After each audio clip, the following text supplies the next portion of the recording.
There he is, Graffiti Hand Styles. What's up, buddy? How's it going? Yeah, I'm just testing out this live thing right now. I'm just messing around, waiting for people to get on there. There we go. We got William. Yeah, got a couple people on there. So what's up, man? Ask me a question, man. Yeah, ask me some questions. I'm doing whatever, man. All right, Bobby McCarthy. Booyah. And what we got here? Keep you talking. What's good, RD? Not much, man. Same old stuff, different day, you know? Yeah, I just figured I got this phone here. This is not a laptop or nothing. I don't know how this thing is being viewed. It's just a phone. I figured, let me go on. You ever chill with Dondi? No. No, never did. Yeah, never chilled with Dondi. All right, good to see you live, man. Always good to see you, OG Graffiti. Ask me some questions, man. Thank you. It's good to see you too, man. Yeah. So what's up, people? What do you want to talk about? Well, let's talk shit about people, man. Got any good 70s graph stories? Just rumored stuff. I wasn't active during the 70s. Do you still take signs? I do. I incur signs, yes, yeah. I, the Godfather, I'm 42, though you, yeah, let me see if I get back to that. I'm just trying, you're older than me, yeah. I'm 54, I'm gonna be 55 in a couple of years, in a couple of months.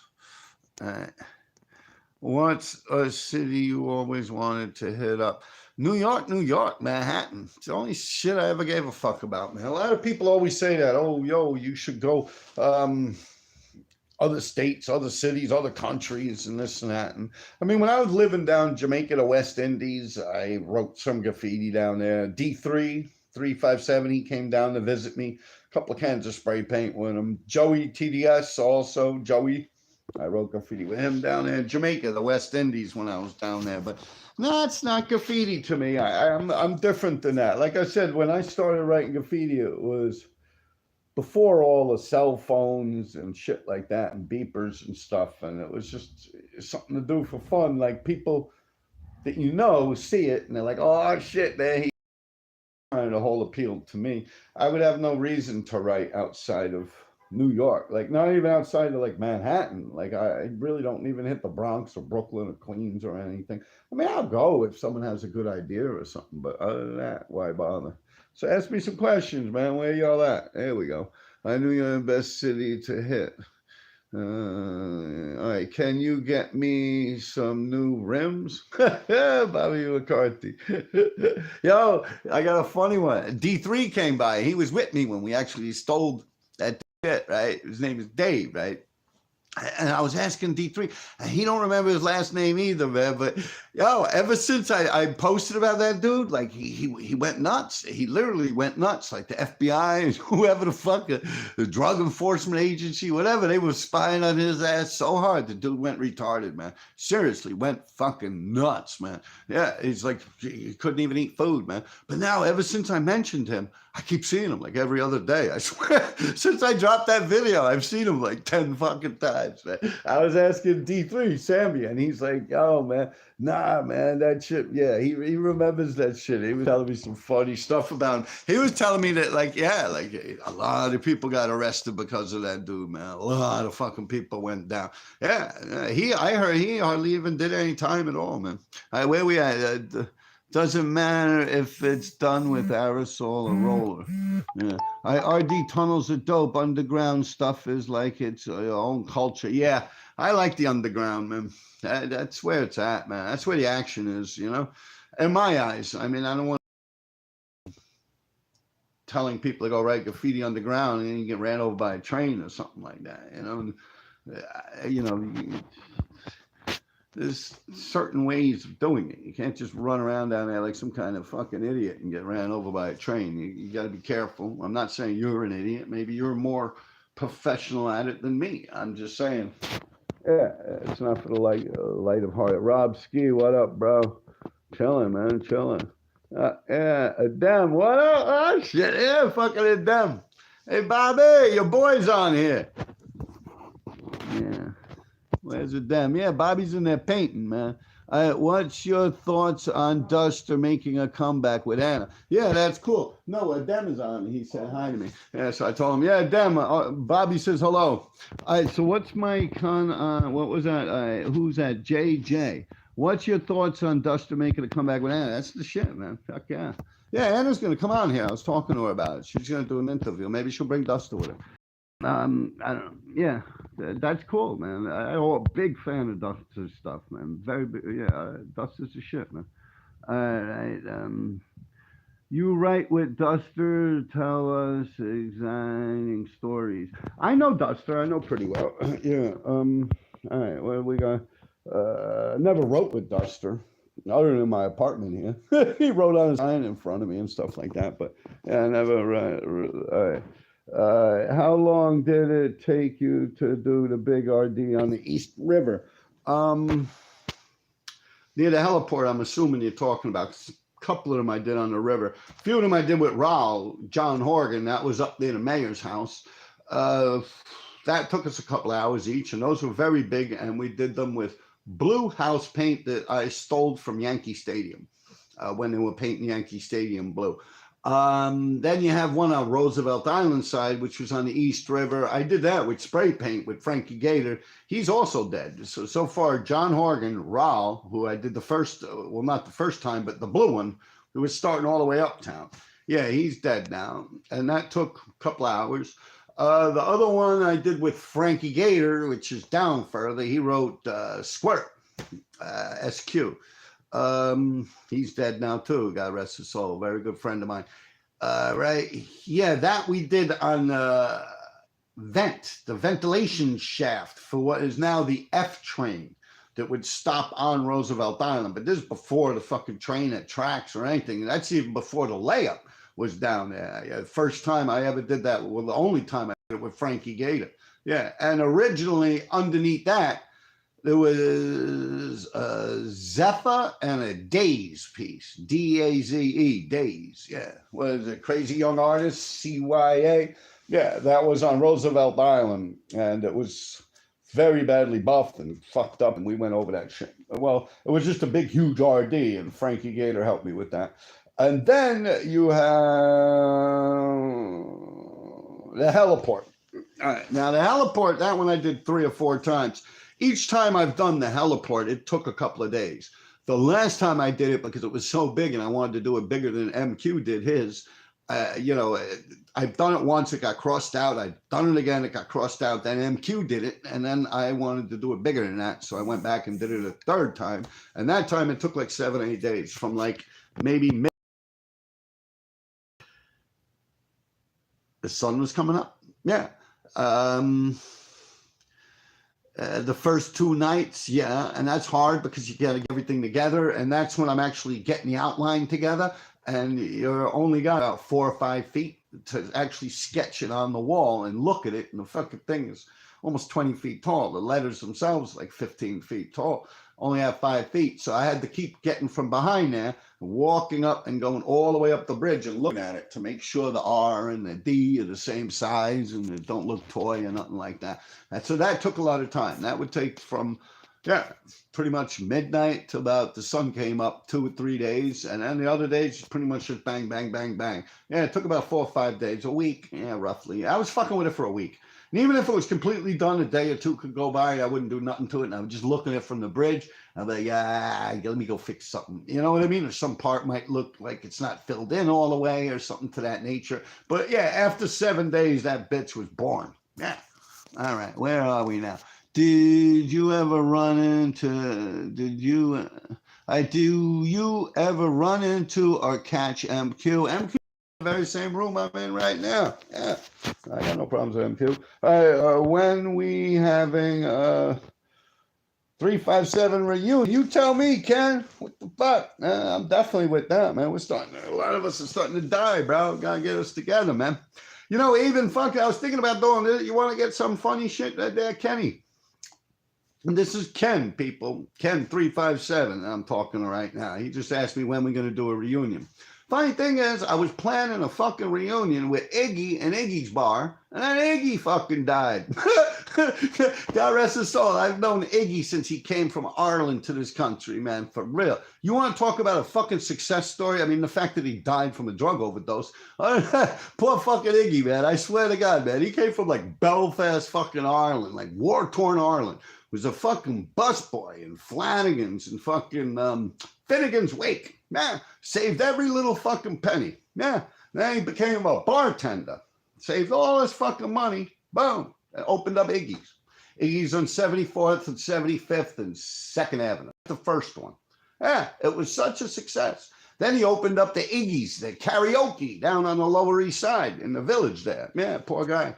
Fucking he chased that American dream and he fucking had it, man. He had that shit by the fucking balls, man.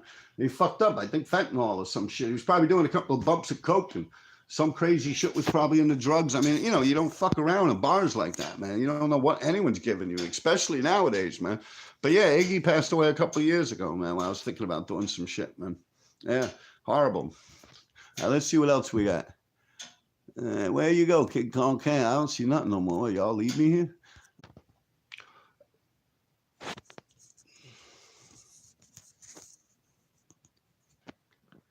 Yo, there you go. All right. Connection is shot, I bet. No, I don't know what happened. I fucking touched something weird. I'm on a little phone here that D3 gave me, man. And he gave me some shit. No, it was nice of him to give it to me. Let me be quiet. All right, raid stories. Yeah, I got raided a lot. What do you want me? You want to hear a raid story about in the subway system, the garbage trucks? Just, man, did I fuck it up again? No, there it goes. Yeah, I should get like a stand or something for this phone. The more I touch it, I could fuck it up. What kind of raid stories? I've been raided in train tunnels, hitting abandoned stations. I've been raided in fucking hitting tunnels, even just people smelling it and figuring shit out and just coming to take a look. That's even after the trains were buffed, that's happened to me. What other raids have I had? Truck lots. I've gotten raided in truck lots. I've gotten raided with Barron in sanitation. I've gotten raided with him and Barron, I believe Irish was there. D3 was with us. We got raided down there in Delancey Street on them truck lots near the bridge back in the days. I remember getting raided. I got raided all over the place. You tell me where.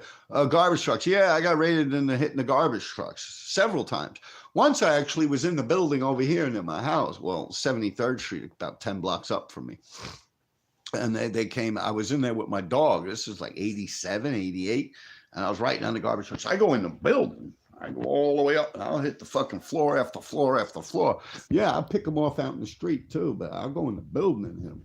And they saw me. Yeah. It wasn't really like a raid. I just told them my dog was fucking with a dead pigeon out there and I need to clean out his mouth. And they didn't really notice that I was doing any graffiti. I asked them if they had a slop sink or some kind of sink I could use to rinse my dog's mouth out. He might get sick from eating a dead pigeon. You know, that's the story I gave them. And they showed me a sink. I washed the dog's mouth out and got the fuck out of there. All right. I need paint all the time for the low. I don't understand. All right, William, you in New York City? All right, well, see, I'm afraid to touch this fucking screen, man. Welcome back. All right, here we go. Hand styles, that's easy. Hello, raid stories. What marker did you use back in the day? Marker, whatever the fuck worked, man. I ain't gonna lie, man. I wasn't like that. Ladies graffiti raids. Oh, no. Fuck that, man. That shit holds ink and it fucking writes. Use it. Fuck that, man. That's weird shit. Yeah, you can never get it. I mean, what markers did I like to do? Like piece books with? The black books? The designer markers. Yeah, I used to like the Flair black ballpoint pen. Yeah. The rolling writer. Remember them ballpoint pens? That's what I would do my outline with, and I'd use designers back then. Nowadays, I don't know much about these markers. I got some Ohio shit here, or something like that. Someone stole and they gave it to me. But I hardly do black books with at all. I've normally been using these markers to do stickers. But when it comes to markers, I don't know. I rip them fucking just so it could hold more ink. You know, you pull all the cotton out of the insides of them. Hell, I'll pull the cotton out of a goddamn Niji, and I'll use that cotton, the whole strip, as a fucking tip. Yeah, pull it straight out, halfway out. Yeah, it won't fall in, won't fall out, and it writes real fucking big. Fuck yeah. Ink was the question. You need the good ink. Yeah. Depending on where you're writing. On the D's, I did not give a fuck. I'll melt down fucking carbon paper with rubbing alcohol and use that shit. Yeah, because they're gonna buff it anyway. Right? Where were we? There we go. I see now. I see his little button there.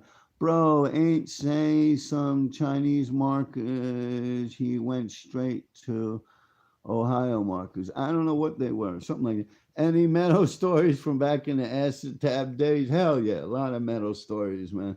A lot of crazy shit there. When we wanted to get high, we would just all be sitting in the park. Like John J. Park, 76, 77 off Cherokee Lane and the FDR Drive. When we said, yeah, let's go get nice, let's get high. That just meant go up to the meadow and rob motherfuckers. Like, yeah, for real. True story, man. We were always stealing that shit, man. Yeah, I would say, let me get an eighth. Let me get an eighth of mushrooms. I'll take that shit. I'll eat it right there.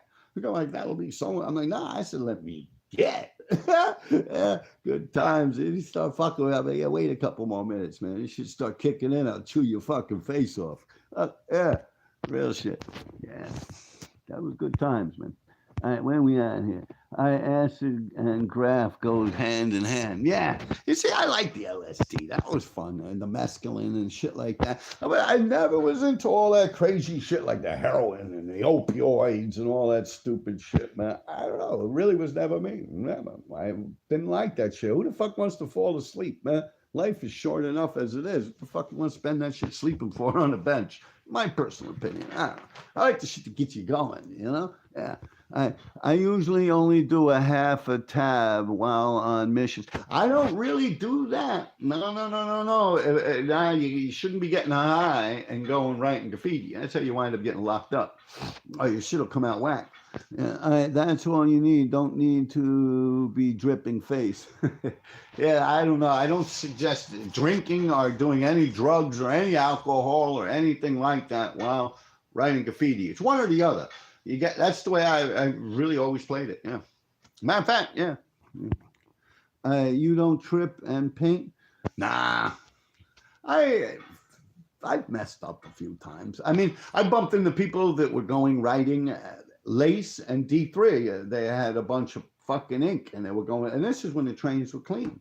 And they were going to hit Tishman. I was like, bugging the fuck out. I was hanging on the backs of cabs and shit like that. When I got down there, it was almost like a paranoid feeling. Like I was going down the stairs. And yeah, it wasn't comfortable for me. It was the opposite. Yeah, I felt like I was going to get arrested. I was dead weight. I was useless. I was a mere shell of the man I'd be if I was straight.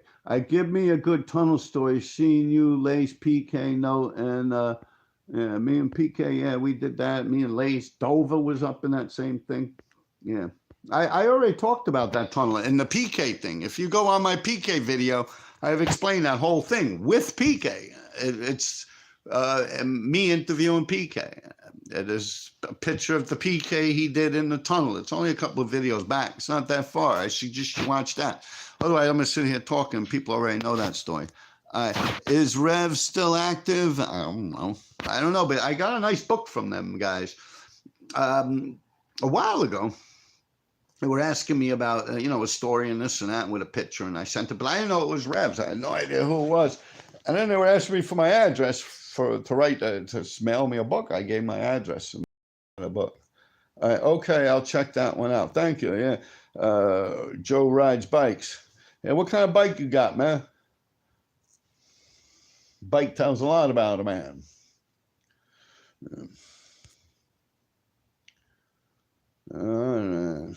How was your first time bombing? You see, I was kind of explaining that too on New York City Crime Spot, that like when you start writing graffiti at my age or during my era, it was trains. So when you talk about writing graffiti it's trains. Like people, that's graffiti back then. Like I didn't fuck with the streets until there were no more trains. And then it was just more or less like fucking with my enemies and stuff like that. I started writing graffiti the first time ever was in the 1 tunnel. I was like 12 years old with my brother and Lace. and it was scary. I like had to hop down on the tracks and run and this and that, and I felt like I was going to get electrocuted. I didn't know what the fuck a third rail was. I had all the wooden rails and the walls. I thought everything was fucking electrical. Yeah. So you used to ride the Brooklyn banks a lot in the early 2000s. Yeah, well, skateboarding, right? Yeah. A lot of riders now into skateboard. Back then too, man. Most of them RTW guys used to ride around skateboards. Lace used to ride on a skateboard. A bunch of people. Yeah, skateboards was the thing back in the '80s, man. We used to chill with Sear back in the days. Yeah, who's that? Yeah. And Cuckoo. How many burgers can you eat in 2 minutes? I have no fucking idea. I like cheeseburgers. Greetings from Germany. Yeah, man. Johnny Tight Lips. You gotta keep your lips tight there. What else do we got? Tev RTW. Yeah, Tev RTW. Tev more TNS, no? RTW also, but yeah. That's Sev's older brother, right? Tev, Sev, yeah. He was out there. He used to write with EL3, TNS, yeah. I believe that's the person you're talking about. Wait, hold on. Let me go. This guy is asking me something about something. I think I got rid of him. No, someone sent me a message and it popped up on my thing here. What's up, man? Hope all is well. All right, here he goes. Let me see.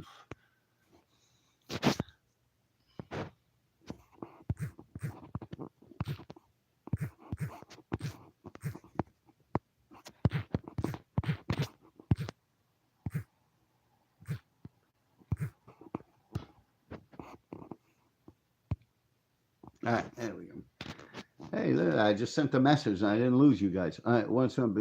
I love listening to all old stories, man. Well, tell me what you want to hear. Steinway Park. Yeah, I used to live on Steinway and Broadway above that little locksmith. I used to, I think just I was reading something else that someone popped up that's got nothing to do with this site. It takes a little for me to get used to this going live thing. But people are asking me other questions from somewhere else or something like Instagram or some shit like that. Yeah, like I said, I used to live above, what was it, Abbey's Locksmith, Steinway and Broadway. Yeah, I used to live right above that locksmith. Yeah. For a couple of years, yeah, about 2006, something like that, I think it was, for about 2-3 years. No, that's when my son was born, 2002.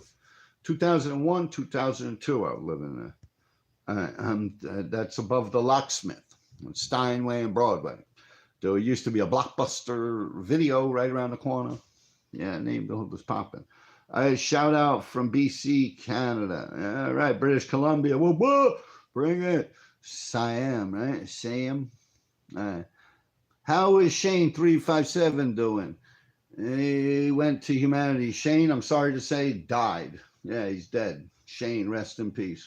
Yeah, he died. How's Shane doing? We went to humanities high school together. Real cool guy. I remember his dog dying, and he loved that dog like his brother. Yeah, apparently he died too. Yeah, Shane's dead. Yeah, I see his sister every so often, but Shane passed away. Yeah. Maybe a year or something. Yeah. RD live on YouTube. Yep. Yo, don't forget my Patreon, man. I see you crabs, man. Y'all trying to get shit for free now. But the reason I'm doing this Patreon is because I got a lot of people that ask me a lot of weird shit. And then it's like or they'll just make shit up, like out the blue. Like one guy was saying some shit about me. When I was talking about the younger generation picking on me, I didn't mean anyone was putting their hands on me, and I just meant they started crossing me out and shit. Someone, oh yeah, Ear Snot did this and that. I'm like, what the fuck are you talking about? I know Ear Snot pretty well, man. Believe me, I've actually fucking held his shit over there on Nassau and John Street when he was shoplifting. Yeah, at a Godiva fucking chocolate store. I got no problems with fucking Ear Snot, Iraq, any of them. I bump into him all the fucking time. You're bugging. That's insane. Robbing them down there at the hell is the name of that store? I did the thing with them at Life. Yeah, I used to fuck out of here. And then some old Torch beat you up. I'm like, who the fuck is Torch? I never even heard. Like, I thought for a minute, I'm like, I remember a torch like back in the 70s or something like that. But then I thought, oh, during my era, I don't know no torch. And then throughout the, like I'm talking the subways, then I start thinking about throughout like the regular streets, and I'm like, nah, I don't know no torch. And then I start trying to think of today, and I really don't pay attention. But I'm like, torch, it doesn't pop up. I realize like you guys are just like fucking around. So I'm like, oh, y'all want to fuck with me and waste my time, man? Pay me, man. Fuck it. Yeah. Call away. Oh, you'll never do this and that, man. Hey, I'm just being what I'm being, man. Some good shit dropping on Patreon. Y'all don't want to go over that? It's your business, man. I'm gonna do me. Your favorite thing about Poughkeepsie? I was in a few like juvenile centers up there. Yes, TL is called A Life. You ask any one of them. You ask Ear Snot or any of them people. Rob, well, yeah, you know, fuck out of here. Those are all good people, man. All good people. Yeah. London, PK Kid, what up, dog? Yeah, tell us about, can you bring a guest on like Lace? Tell us more stories about hitting tunnels, trains, yards, and layups, and this and that and stuff. You know, I'm going to tell you, Lace is kind of missing in action right now. I'm not going to lie to you. I've been trying to get in touch with Andrew Lace. And I think this whole woke thing's probably really fucking that dude up, man. I ain't gonna lie. If anyone's fucking fucked up, it's him, man. That dude is, I mean, yo, in this neighborhood, like, he's nicknamed, like, Caveman and, like, Mountain Man. Like, yo, for real, anyone out there, am I lying? Yo, you can picture that dude going through this shit, like... I'm surprised that motherfucker ain't in jail, man. He probably is. I lost contact with him. Lace. All right, where are we at now? So can you bring a guest? Yeah, we just did that. Hey, Rob, what about Gary Sash stories? Yeah, I've done a lot of graffiti with Sash. I've known Sash since I was like 10 years old. He used to hang out with my brother. They used to lift weights in Mid-City Gym. Yeah. I remember Jay the Cop and Angel Aracho from the Lower East Side. He used to be the big bodybuilder guy in Antique Boutique. No, not the Antique Boutique. Forbidden Planet, 59th Street, 2nd and 3rd Avenue. Comic book store. The big guy who used to work at the door, yeah, that was Angel Aracho. And I was stealing steroids from this other guy, for Jay the Cop. Yeah, he's actually a police officer on 42nd Street. Yeah, Gary used to hang out with those. But like, I don't know, Gary kind of wasn't into bodybuilding at that point. He later on picked it up when he started hanging out with Bind. And they went kind of hard, and Gary got real big, Sash. He got pretty big for a hot minute, and he passed away. Who is your closest friend right now? Somebody you'd catch a bullet for? D3, man. That's my buddy, man. D3, Sammy. Yeah, he's a good dude, man. I've known him my whole life. I don't know about catching a bullet for him, but yeah. My son, of course, that's the only human I could think of that I'd like lay down and die for right now, like as I'm speaking to you. I can't believe how much information RD remembers. Brilliant. Yeah, I really like, you know what it is?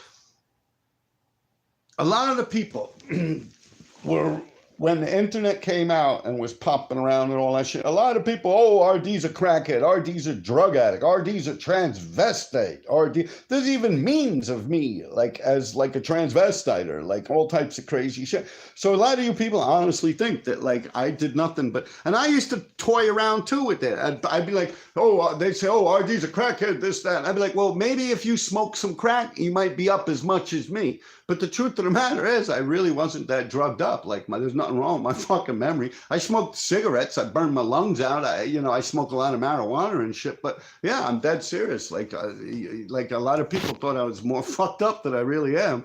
But that's just like, I can't defend myself.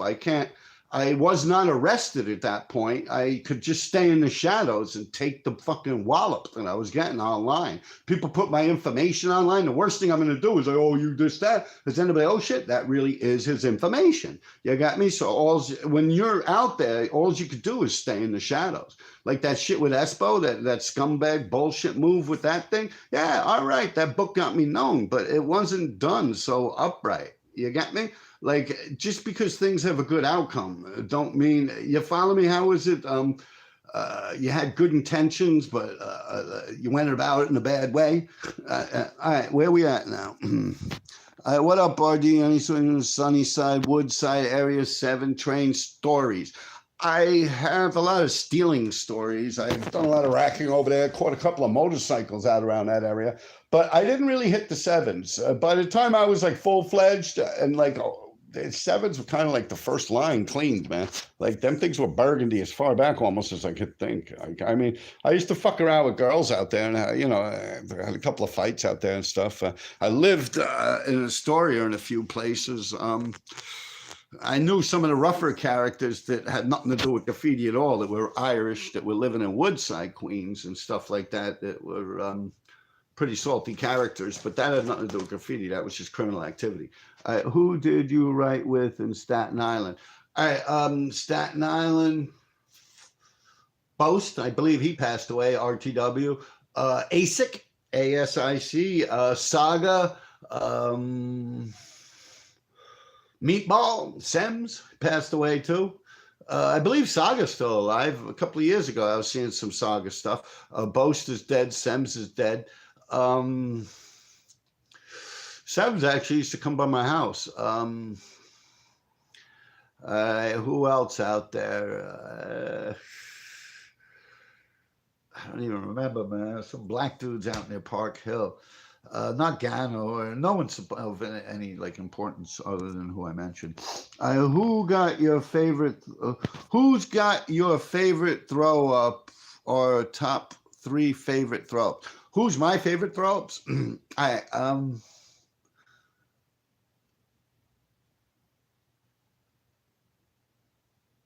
I like Bantu. I don't know if you could picture his throw ups. Bantu did some wild, cool shit. Cap also. I loved Cap's fucking throw ups.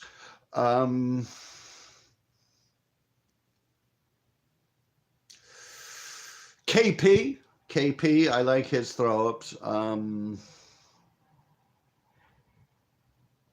like Cost KRT. I'm trying not to say Cost because it's all you know, the course at your boy or something. But who else? All right, Koser. Yeah, Koser with Breyer and Koser. I used to love them fucking things. Those little like CE things, like yeah, those were cool. Dole CA. I like. Doc KRT also did DOs. I liked his.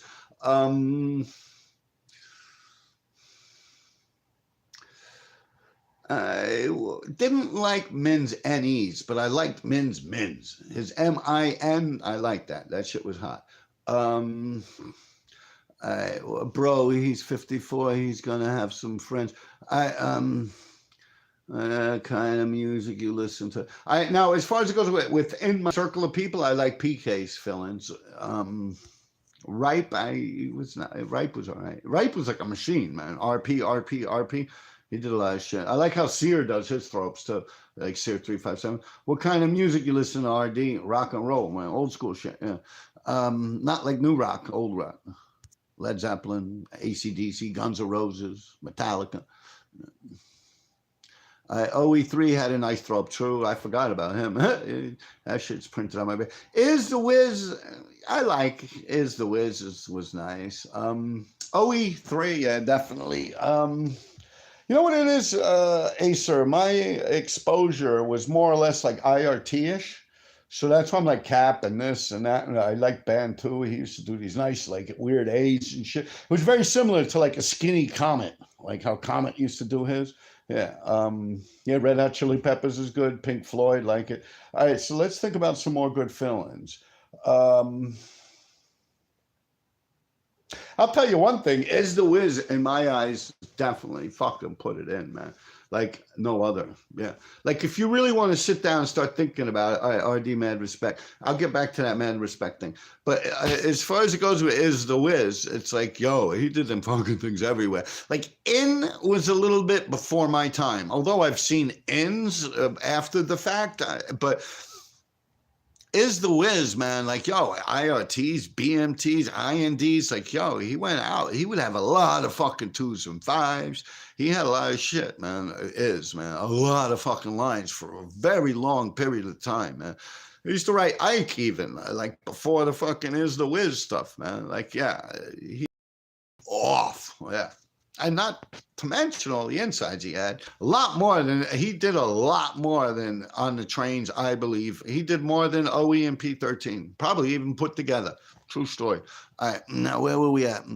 ASIC throwies. Seen any ear snot throwies or pieces? Yeah, I'm not too big on, but yeah, I've seen them. You like ASIC throwies? I can't remember them. You're talking about ASIC from Staten Island, right? I can't remember. I remember kind of straight lettery looking, right? They were kind of like pieces. Axe had a dope A. That's true. Mikey Axe, yeah. Free Mikey Axe. Free Mikey Axe. Yeah, poor Mikey Axe, man. Well, motherfucker been locked up shit since he was chilling with me, man. Been about 6-7 years now. He still got like 4 or 5 years to go. Mikey. Yeah, set a bro free, man. Come on. They got, I think he's in, he was in Kasaki. No, my brother's in Kasaki now. My brother was in Clinton. I got a letter here from Mikey Axe that you're talking about. I forget. I get so many mail from fucking people in jail. I forget what jail he's in. But yeah, he's a good dude, man. I like Mikey, man. I hope he's all right, man. You ever been to Grant Layup? Yes, I've been to Grant probably 8-9 times maybe with Nash, OA, Sayer, Smalls, Ripe. We bumped into people down there that wrote too. I forget. Yeah, well, I've been to Grant a bunch of times. Yeah, you run down. We hopped in from behind McDonald's once. I remember there's like a parking lot and a McDonald's, and like a hole in the wall. You run down, and you the fence, and you go down this long fucking ladder all the way downstairs. You run north, and then you go down this fucking ladder. It's like 20 fucking feet, 30 fucking feet. Or you could just run in through the station. Here's from PK Kid. How'd my wife die? Do you think RDPK and Kid invented the heaven spots? Do you think RDPK and Kid invented the heaven spot? Or were the other artists name up impossible places before them? All right. I've actually hit some pretty high spots. They were like the smokestack on top of the sanitation department. I've been known until I got a bad hand injury. When I got bit by a dog, I couldn't climb too much. PK. Yeah, I would say PK, definitely. PK was it's that PK when you come over. Not PK Kid PK, but my PK. Yeah.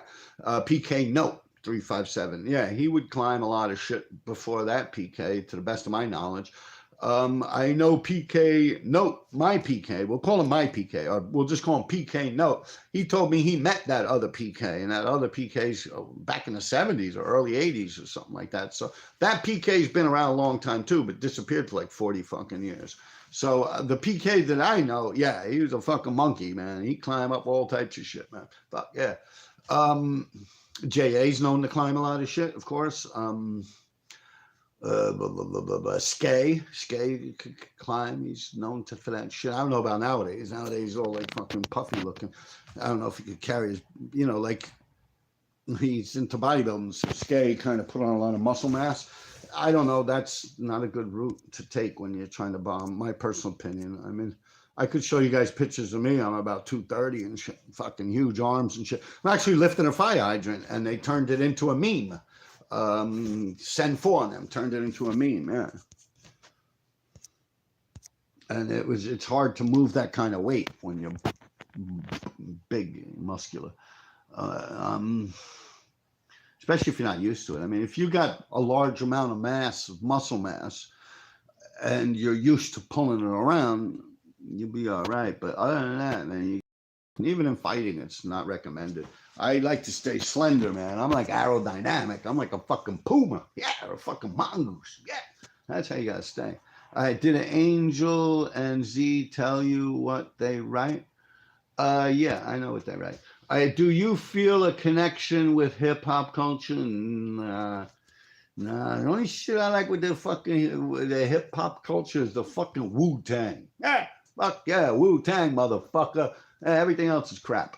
I, what borough has the? Let me see. It disappeared. What borough has the cutest girls? I don't know, man. Shit, now you look at a girl, you get fucking a can of mace dumped in your eyes, man. What's your opinion on Saber? AWR? Never heard of them.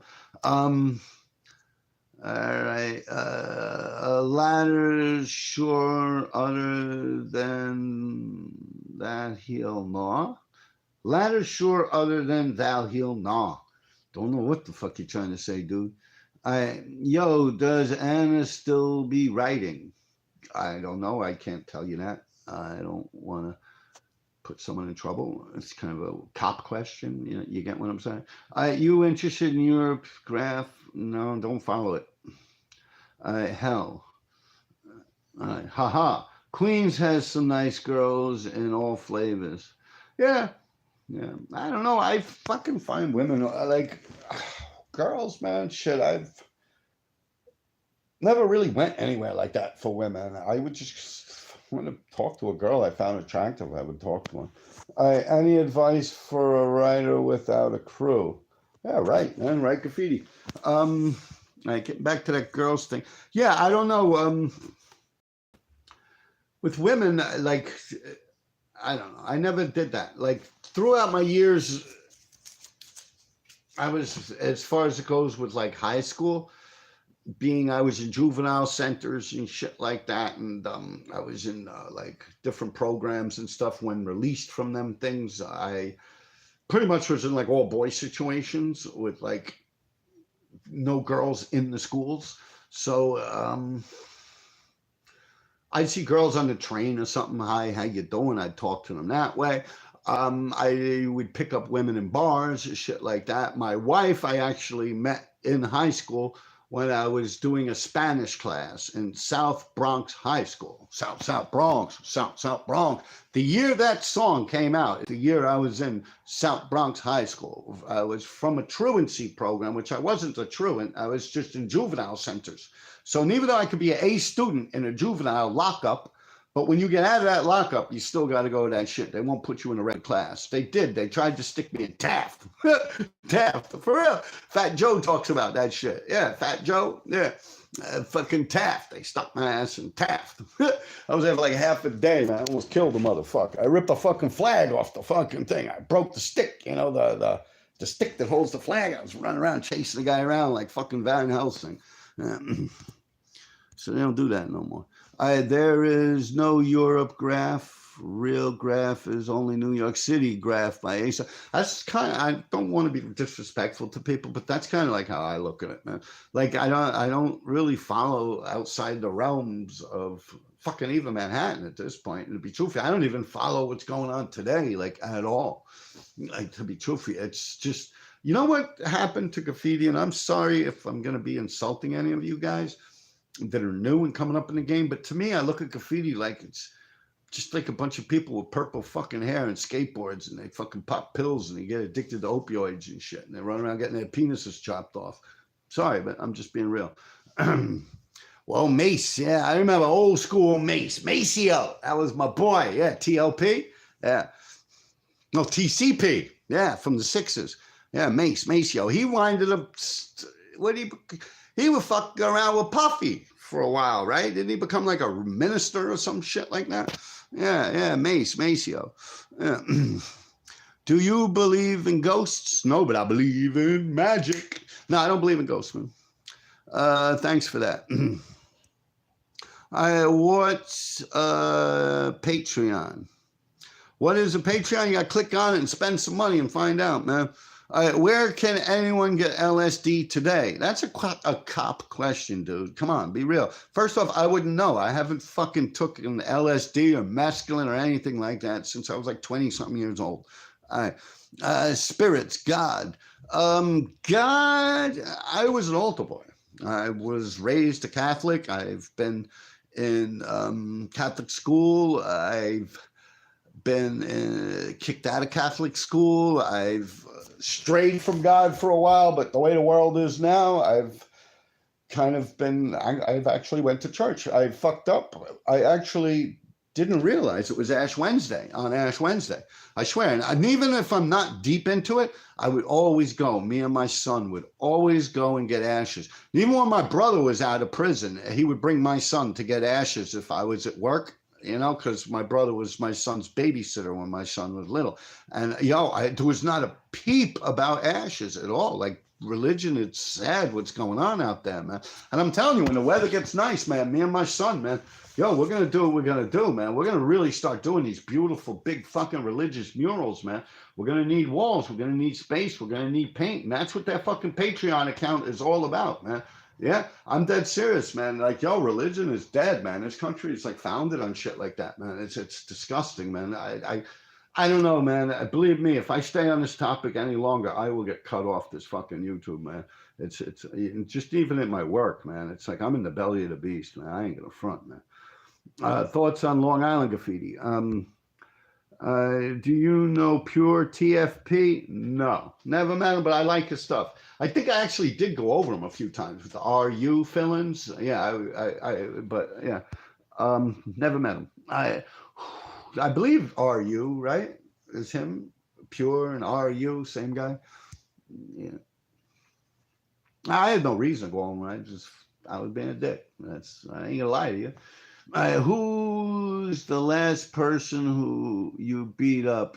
You said if you've been following this enough to know for a couple of years now, I do not talk about who I beat up. I don't do that. I think that's bullshit. It's not my style. And then also you realize it builds controversy. All of a sudden that person comes at you, you never did that. You never did this. And then it's like, yeah, I don't want to ruffle no feathers. I'll tell you who rats, but other than that, yeah. Last time you got into a fist fight, where the person actually hit me back, because I just had an incident not too long ago.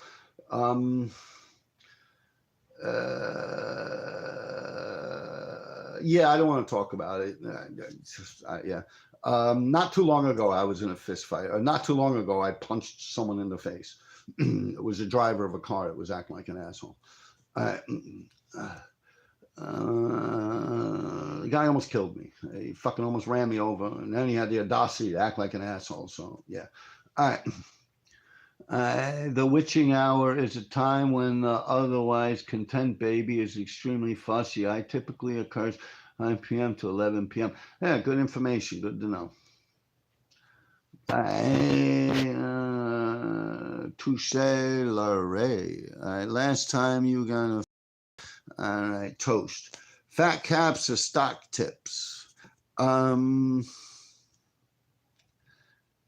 don't know. Fat caps, it depends on what I'm actually doing, to be true for you. I go through insides with a regular stock cap on a can. And during my era of writing on the subways, you didn't have many options. You had the after cap, shit like that you would use, just what you would take off of like starch and shit like that. So it was what it was. Later on in life, hitting the streets, whatever cap came with the fucking thing, I'm just doing tags. If I'm doing, when the big pound cans came out later on, and of course those things came equipped with good caps. So yeah, I do fill-ins and shit like that, big blockbusters and stuff with those big pounds, big silvers. Yeah, so whatever cap was on is what I used. A lot of Catholic schools closed, yeah. My mother, she died, right? 2009. You know the church that she used to go to, they actually ripped that shit down. Yeah, they actually ripped that fucking church down, man. Yeah, built like a condominium there. Yeah. It was called Our Lady of Perpetual Help. That was this OLPH. That was the church on 61st Street. Yep, they took that whole fucking thing down. Now they're doing the same to Our Lady of Peace. I don't think they could do it to St. John's, because I think St. John's a landmark. Fuck, things are like fucking as old as this country. The witching hour, this asshole again. You ever make custom caps? I've seen Sammy D3 fuck with it, and I don't know. It was kind of nonsense. That was not me. Like I've known D3. I could say he'll sit there trying to make inks and all this weird new inventions and shit. My main objective was get my fucking tag out there. I ain't give a fuck about none of that stupid shit, man. That was like a weird little thing. That was almost like when, you know, like a pothead, like a resin rat. We used to call these people resin rats, where they would get their marijuana pipe all gooey and resin, and they'd sit there and they'd scrape it apart and they'd smoke the resin out of it. And they were, yeah, that's kind of like what the whole like graffiti marker making, spray paint cap fucking around with shit was. And the funniest thing is I've seen people that would collect all these crazy things. Oh yeah, look at this, look at that. But the motherfuckers were not up at all. It's like, what the fuck are you doing? The whole purpose is to fucking, like the whole purpose of those materials is to get your name up. And like these people would like just, oh, I can't use it. What the fuck do you got it for, man? Crazy shit, man. Nah, me, I was a graffiti writer, man. I ain't no fucking collector like that. Hell no. Weird shit, man. Not me, never was me. In the 80s, you had all types of people coming up with all types of crazy shit and this and that. I haven't even seen people, fucking R.E., God rest his soul, man. He was mixing the etch in with ink and writing a bus. And, like, what the fuck? Either use etch or use fucking ink, bro. My personal fucking opinion. I used to make ink out of that resin. What, the resin like THC from smoking a pipe? That's kind of stupid. It would be like syrup for a fucking waffle or something, no?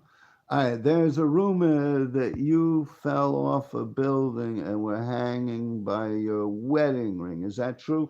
Yes, it is, but it's not necessarily falling off a building.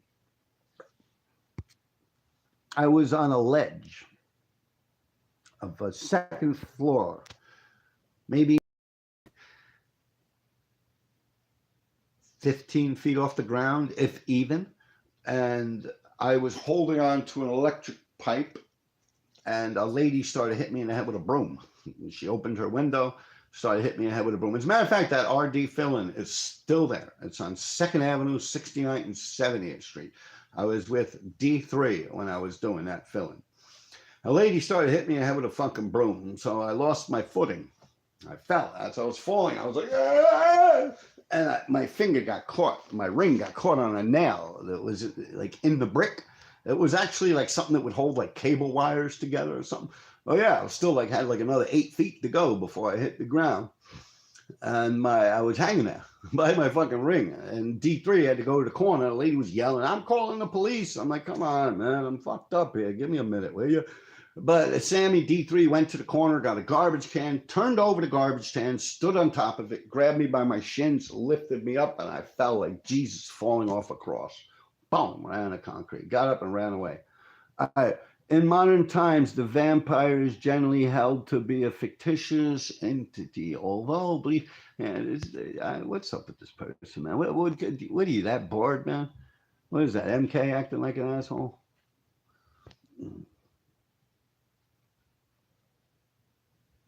Yeah, but don't give them no attention. Don't go getting on that guy's case. What is it? Intro 576. He's just looking for attention. He's like a graffiti writer that never became a graffiti writer. Just pay him no mind. I keep reading this shit out, so. Yeah, you know what that is? I figured it out. That Intro 576, all that shit about vampires, that's that goddamn wombat. Yeah, that transvestite. Yeah.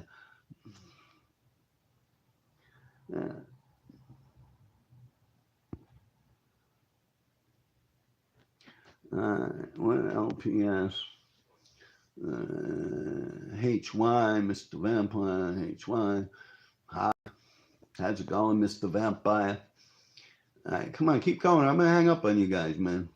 Hang up like I'm on a phone. See, I'm old school, man. I'm gonna hang up on you.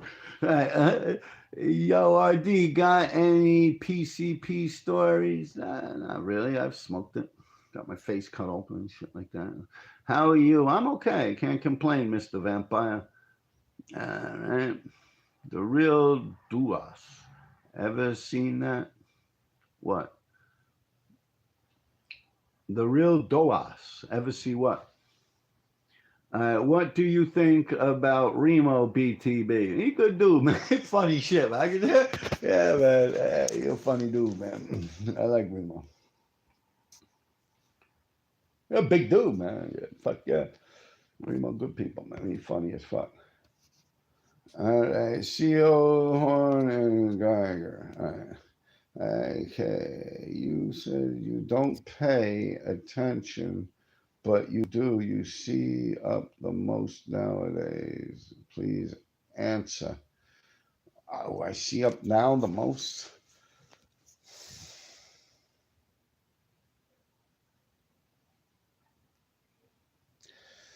I don't know what it. I trying to think. I don't know what it says. Um, all right, there's something new that was done around here because you're saying stuff that I see up. So I believe it's QUSAR or something. QSAR and Love. Yeah, they did something not too far from here. Um, Tocer, I see up. TOCER. And so I see up. What else? A couple of Jesus Save stickers have been popping up. Um,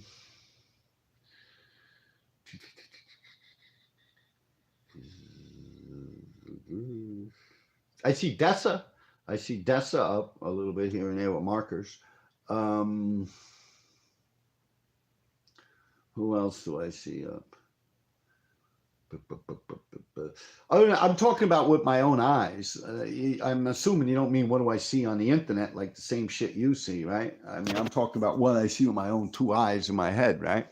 I mean, otherwise I can tell you what I see, which would probably be the same shit you see, you know?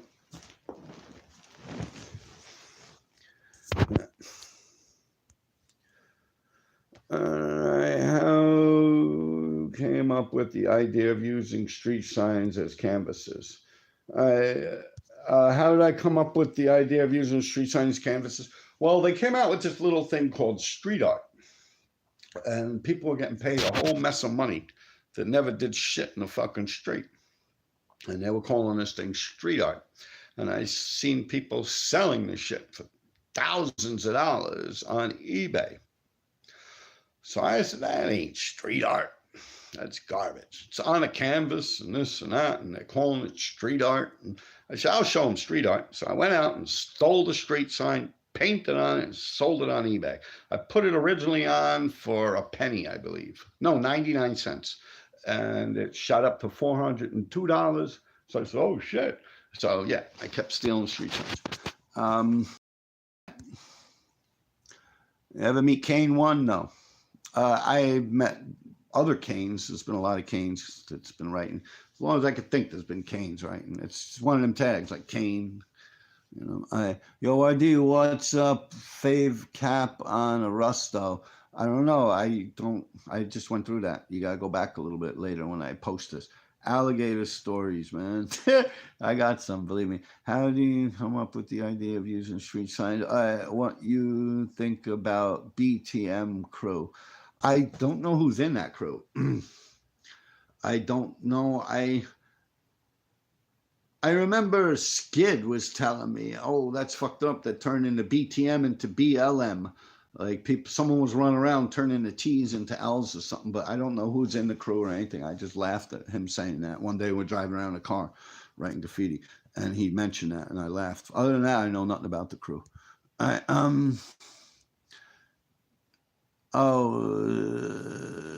CEOS Horne or Geyer. I don't know. Is CEOS, is that the guy that does the nice things with post V soup? But not the real post from OTB post. This is a different post, a newer post. I'm assuming it might be the same guy. I don't know. Black dude. He said the 2s, 5s, 4s. All right. Do you a writer by the name TKA? No, I remember that up. TKA. Yeah, with the big felons. Never met him. I do mad respect from Chile, Mr. RD. Cap. He's solid. How do you feel about stickers? I saw a dope one with you, Ball and Hojo. I don't like stickers personally. I never was into that. I remember Sticker King Pete, KK's brother, would do stickers. And then there was this guy, C Note to E Note. I'm going way back, man, the train era. And people would do stickers. And I always looked at it like people that were putting up stickers were scared to like really get into it. And then later on, after trains got dead and all that, and stickers became a little bit more prominent, I still thought that was stupid. It was cheating in my eyes. And I've maybe, I'm trying to think now, 2015, 2014, years ago, maybe 3 or 4 years before my arrest, I made a bunch of stickers and was slapping them up all over the place. And Dover also, Dover would write on some of them, I'd write on some of them, and he would run around sticking them up, and I'd run around sticking them up. I said, let me try this whole sticker thing. I've also fucked around with the wheat paste too, here and there. Wasn't big on that either. All right.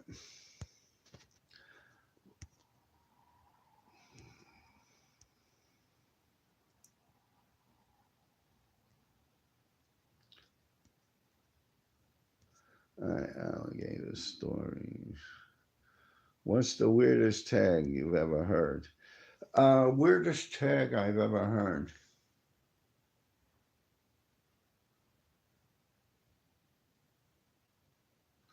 I don't know. It would probably be between ear snot or Sahara, um, which also ick, which was Kid Panama. Um, yeah, I don't know. I don't know if I could consider a tag weird or strange. It grows on you. If the person puts it in hard and you start seeing the shit up, it just becomes the person's name. Yeah, I can't think of anything I would say weird or strange. I've seen a lot of stupid shit. Any scene in PJ stories? No. The most difficult writer ever to bomb with. Um, in my time, for me, those people I just won't write with. Feck TFV. I've never wrote with him because everyone I know that wrote with him said that he's a cowboy. He's kind of like a loose cannon. He doesn't really look around much, stuff like that. To put you in trouble. I did not like writing with Kes 5 for the same reasons. Yeah.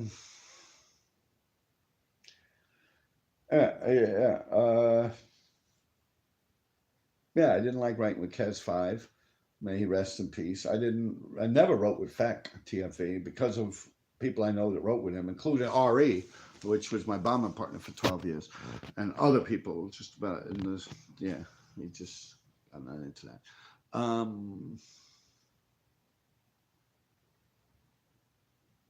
Yeah, that'd be it. It's not for them for the sake of them being scared to write. It's the exact opposite. They just are too wild. Yeah, there's no need for that. You know.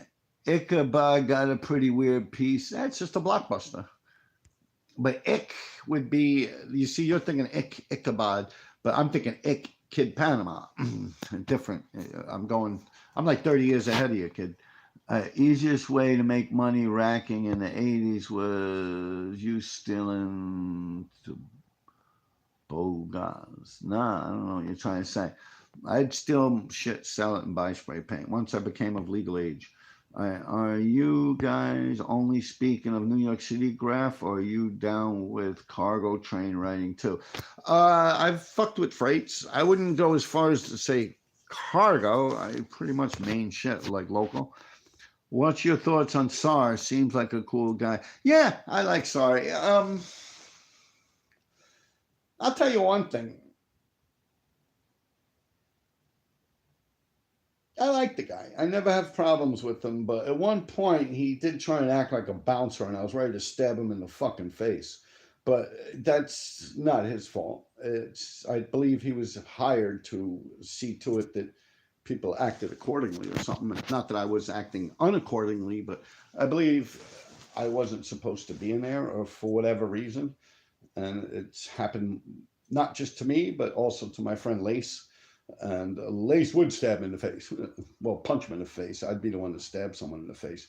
But I've never had problems with him. I always liked his stuff and everything. I just think he was trying to show off. He's smoking a cigar and trying to act tough and shit. But other than that, I don't know. He seems like a nice guy. I guess he was just, people probably told him, don't let those dudes in. I don't know. That's if it was even his job. Maybe he was just drunk, acting like an asshole. Who knows? But SAR TMB, I like him. I like his stuff. He's been around forever. Yeah. He had tags in the pit way before me in Queensbridge. Yeah. Yo, RD, cool to see you live on here. What do you think graffiti will look like in 50 years? Wow. I've been fucking around since 82, 83. I became RD in 83. Everything was pretty good throughout the subway era. But I'm just trying to think how much I've seen it change and how much it could physically change more so in the future. I don't know, but I'm going to be truthful. I kind of really am almost like not into it. Like, as crazy as that sounds, like I'm a late bloomer. It takes me a while to mature in life. I really was like just writing graffiti, and then the trains died. Then I was like, right, fuck it, get married, this, that, blah, blah, blah, blah.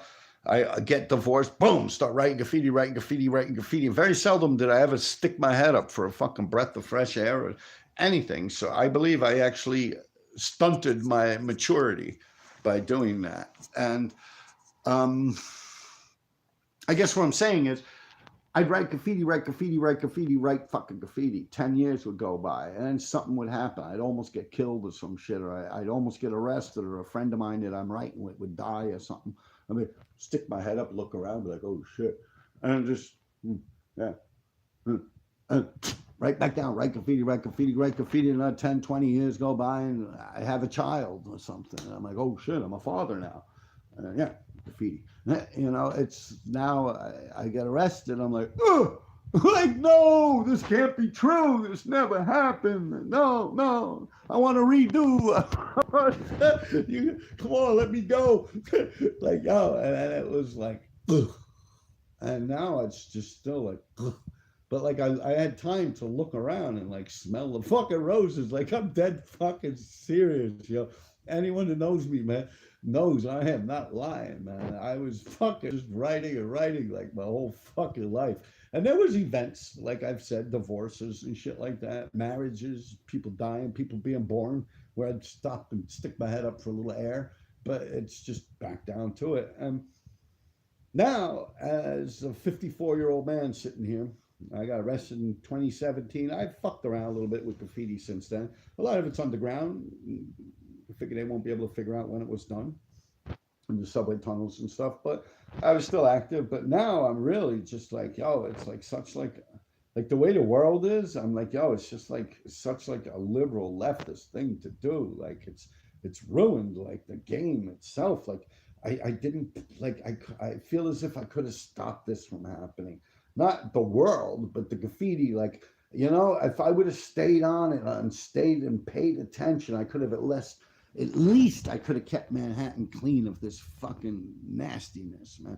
I could have kept ragging people, but I did. I got old, man. I could have made people work for their spots. I really fucking could have, man. And that's on me, and I'm sorry for that, man. I really did try. I really did play this fucking game to the fucking teeth, man. I really did. Like I said, man, when I was being dragged through the mud and all that shit and put on these internets and my address and I'm a crackhead and I'm a fuck this, that, blah, blah. I kept my mouth shut and I just kept fucking writing. And now that I get arrested in 2017 and not writing no more, now I could actually sit here and talk to people, which I actually enjoy more so than writing. Like, I got people like, yo, come on, listen. I'm like, I can't fuck around. You know what I mean? Like, yeah, it's the truth.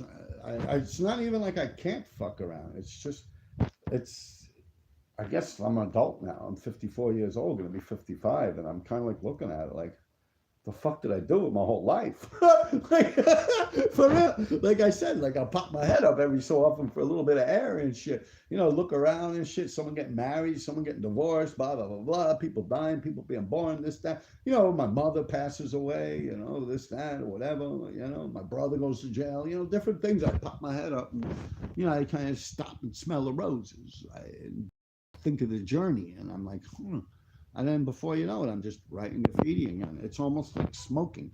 When you have an addiction to smoking cigarettes and you quit, it's like you just, how did the cigarette get in between my hands? Like you'll light a cigarette, not even realize it, and start taking drags off it and shit. You know, yeah, it's just, yeah, it's what I do. It's what I did. Yeah. And I don't know if I'm too proud of that nowadays. To be truthful, I don't know if it's anything for me to be proud of. But it's what I did. I mean, I'm not going to lie about it. It's what I did. It's what I chose to do with my life. And it's what I did. And how I did it's how I did it. The wrong I've done to other people is the wrong I've done to other people. I'm not going to sit here fucking apologizing about it. And whatever. It is what it is. I played that shit fair and square, man. Yeah. I would think before I acted. And unlike these other people running around trees. No, there I go. I'm moving. All right, so ask me something else, man. All right. So if you're retired mostly from writing, how now, what year of your career was the most fun? Like if you could go back and rerun a season. I like the trains. I like the trains. I didn't like it early on.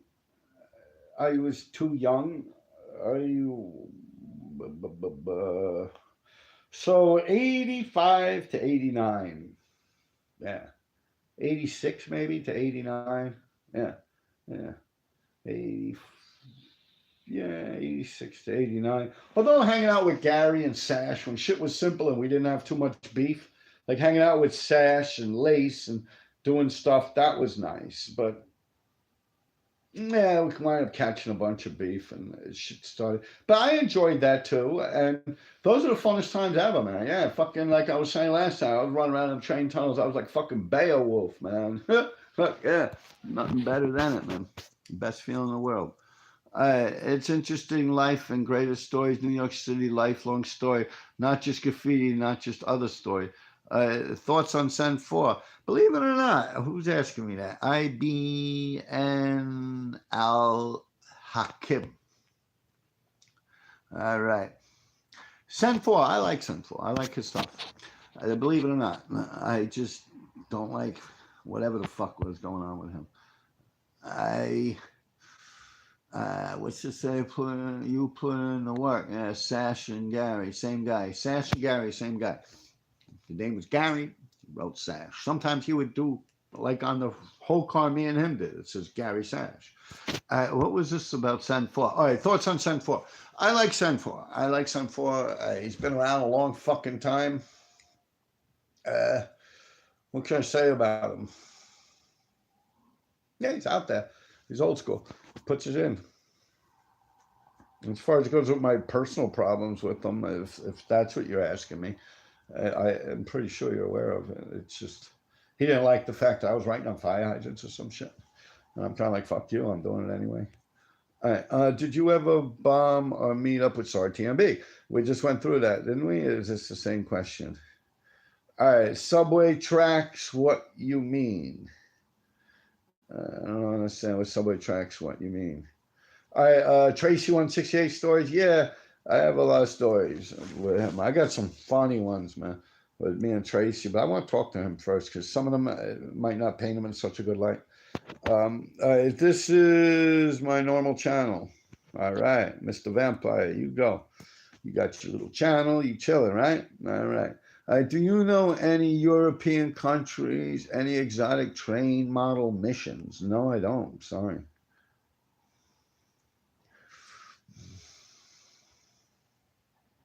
I did leave my wallet in El Segundo. Remember that shit? I left my wallet in El Segundo. fuck with you. Sarah and Gash. Uh, you ever thought about publishing a book?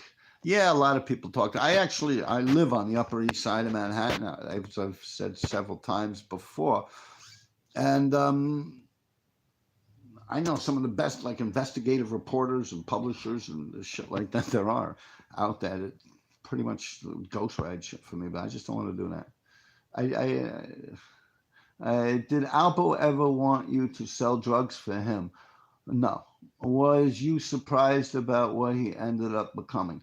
Alpo, no. Alpo, I never even knew he was swinging like that, to be truthful. As far as it goes with drugs, I knew Alpo. He'd come in the park, hang out with us. Redhead Joey was doing a whole podcast about him for a while there.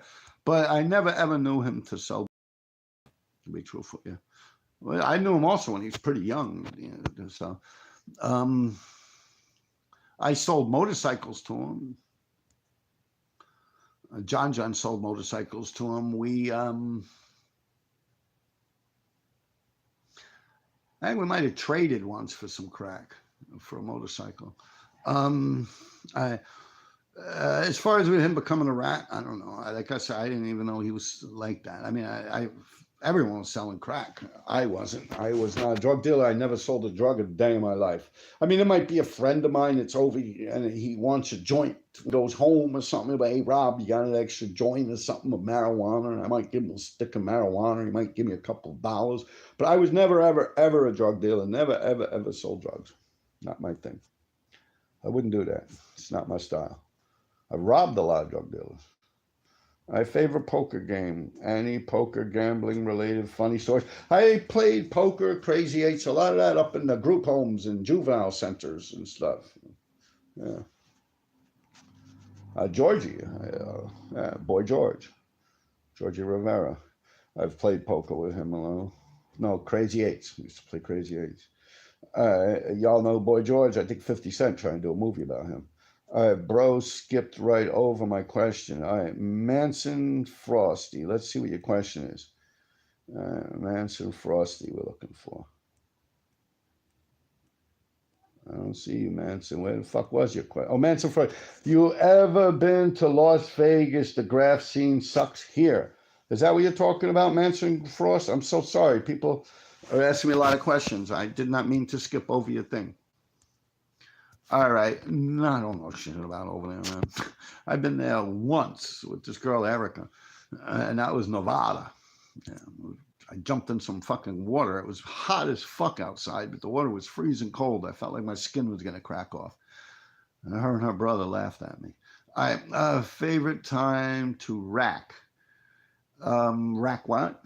I rack anything, anytime. I mean, we had different, like, in the winter, of course, if you're talking about shoplifting racking, like, I mean, I might sound like I'm being nasty, but what it is racking is such a vague term. Racking could be stealing a motorcycle. It could be stealing spray paint. It could be stealing fucking steaks out of stores, tuna fish. It could be breaking into a place and stealing shit. Where in Smithtown did you visit? My father had a house in 60 Cornell Avenue, Smithtown, Long Island, right off of Main Street. All right. Some of the people that lived around there, you had the Sicosios, Don and Steve Sicosio. You had Ward Rulin. You had the Guzzos. Yeah. Jimmy Guzzo. Ali Guzzo. Yeah, the same Guzzos. A bunch of people out there. A lot of people selling fireworks. Long Island, where my father used to live. And that's Stephen Frockzuck.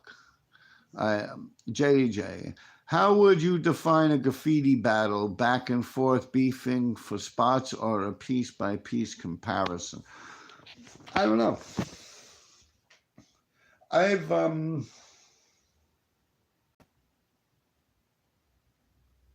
I could probably sit here talking to you until the sun comes up about that. I'll make that an episode one day on here. But as far as it goes with, let me read that again and see if I got it right. How would you define a graffiti battle? If someone fucks with you, man, it's on, man. Fuck that. That's the way I see it. Yeah, I've had people just bump into my shit and I took out everything they ever fucking did. I've also done that to people and then was kind of like maybe I did a little bit too much.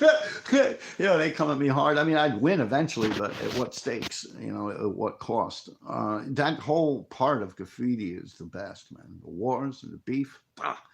You guys don't know what you're missing, man. I suggest you new writers, y'all want to be some new writers, go out and cross someone out, man. Yeah, start some shit. That's what I want you new guys to do. You ask me how to be a fucking graffiti writer, you earn your fucking stripes, man. You get out there, you get your armor banged up, man. Fuck yeah. Go out there and cross motherfuckers out. Yeah, that's what you do. Pick someone and cross them out. Yeah, fuck them. They played you close. They wrote on your door. Fuck them. Go over them. Yeah. What was the most lucrative scam you run during the crazy days? Once again, it's too vague. I mean, we were doing the home shopping club. We'd fucking have shit ordered. All right, here's a quick. The home shopping club was a channel on TV. And you would watch, and they would put things on there like gold coins. The home shopping club would have jewelry. It would have beds, mattresses, everything you could think of. You call up the number, you give them your credit card number, and they mail it to your house. Yeah, whatever it is you want. Before the computers, this is before beepers even, I believe. Well, JJ's been dead since 88. He's, a while back. And he actually had a federal case going before his death. But what happens is we would go to Betsy Johnson's, 2nd Avenue and 60th Street. She's a famous designer for clothing, Betsy Johnson. Now, at the end of the night, this little boutique that sold like high-end clothing. I believe she had something to do with that Sarah Jessica Parker and Sex in the City and shit like that. She's one of them fuckers, some designers. Anyway, she would have a little gray garbage bag that she would throw out at the end of every night. And in this little gray garbage bag, it would be behind the counter of where the cash register was. So when she would zip through a credit card, she would take the carbon paper from the credit card thing and throw it in the garbage. And this was a little, like 5-gallon bag, gray, always gray bag. And she would tie it up and she would throw it out with the rest of her garbage. So when the store closed, we'd grab that little gray bag and we'd run home with it. And then we'd start calling up the home shopping club. Because inside there, like I said, the credit card, they run that thing over it, and the credit card will be in the carbon paper backwards. So it's not too hard to read the shit backwards. It's not, you can look at it in the mirror. But we would take these numbers, we'd write them down forward, and then we'd just call a home shopping club, and we would have this stuff delivered. Me personally, I would have it delivered to 301 East 62nd Street. So the doorman, Dave, he's dead now. He would sign for it. And I'd get him stuff too. He would order gold chains and stuff like that. He was a doorman. And he wouldn't sign his name on it or whatever. He was also into bodybuilding, and he was one of my brother's friends. So my brother and them got wind of it, and they started pretty much doing the same scam also. I believe the guy got in trouble and lost his job. Now he's dead. He died a while ago. But yeah, I would have the stuff delivered to 301 East 62nd Street. I personally lived at that point in my life, I lived at 344 East 62nd Street.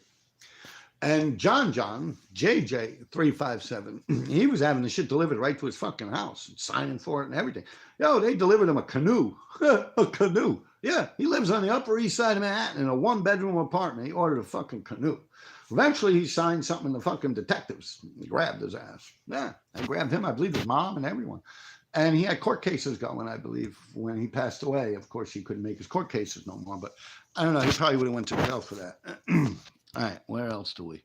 But yeah, that's a scheme. We used to do a home shopping club. You call them up, or you see it on TV, you call up the number. Yeah, let me get that 18 karat gold chain delivered here, this, that. It's for my girlfriend. So the number, the address that's on the credit card is not the address I want it to go to, and this and that, and blah, blah, blah, blah. You know, yeah, you finesse it.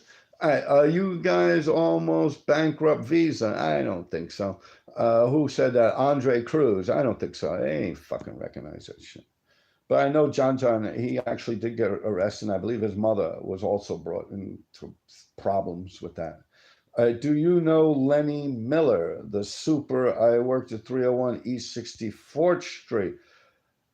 I'll tell you, I knew who was the super before Lenny, but I do know Lenny. He had a daughter and a big pit bull, and he used to hang out in Sutton Pizza with John and them, the brothers, Greg.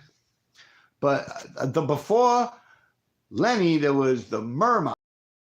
You had Ann and Jerry Murdoch, and they had Kevin and their children. Kevin and I forget the girl's name, Michelle Murdoch, something like that. And yeah, my mom always used to say, why couldn't you be like Kevin Murdoch? He's such a nice boy. He became a G-man, like a government man. But yeah, I used to not like him, man, because my mom always compared me. Why can't you be a nice little boy like Kevin Murdoch? And this and that. Yeah, I think he was working with the Bush administration, like protecting the president at one point in his life. I don't know what he's doing now, but yeah. Now where we at here? Someone was asking me something about someone from back in the days. Yeah. Just watched the PK video. Hey, RD, and a new laptop. No, I didn't get a laptop yet. I explained that in my last video drop. I don't know what was going on with that shit, but a lot of people gave me a lot of helpful information. I'm definitely going to get back to a couple of you guys, man. All right, Joe Mars. Did you know Lenny Miller, the super who worked at 301 East 64th Street? Oh, I'm thinking of 63rd Street. That's the building on the corner now. I think, yeah, it's a thrift shop there. No. I thought you meant 63rd Street. I knew, yeah, there's Zem, this dude Zem, and his brother Jose used to live on 63rd Street. He used to write Zem. When you think back on the years of doing graph, what are you most proud of? The places you went, the people you met, or the blockbusters take? None of that shit. None of that shit is what I'm proud of. You know why? Because of the way all these people turned out, man. I'm proud I kept it straight and I kept it fucking real. Yeah, that's what I'm proud of. The way I played it is how I'm proud. Yeah. I ain't do none of that fake bullshit like these other motherfuckers, all faking how long they've been writing and faking about what they did and this and that. Nah, that shit ain't me, man. An earth-wide earthquake or a tremendous volcanic eruption. Ah, same shit. Dead is dead, Mr. Vampire. An earth-wide earthquake or a tremendous volcanic eruption? How would I rather go? Well, the volcanic eruption, that would be like some serious, like burning, like molting, like white hot lava. That shit's like beyond red. I don't think I want to go with that.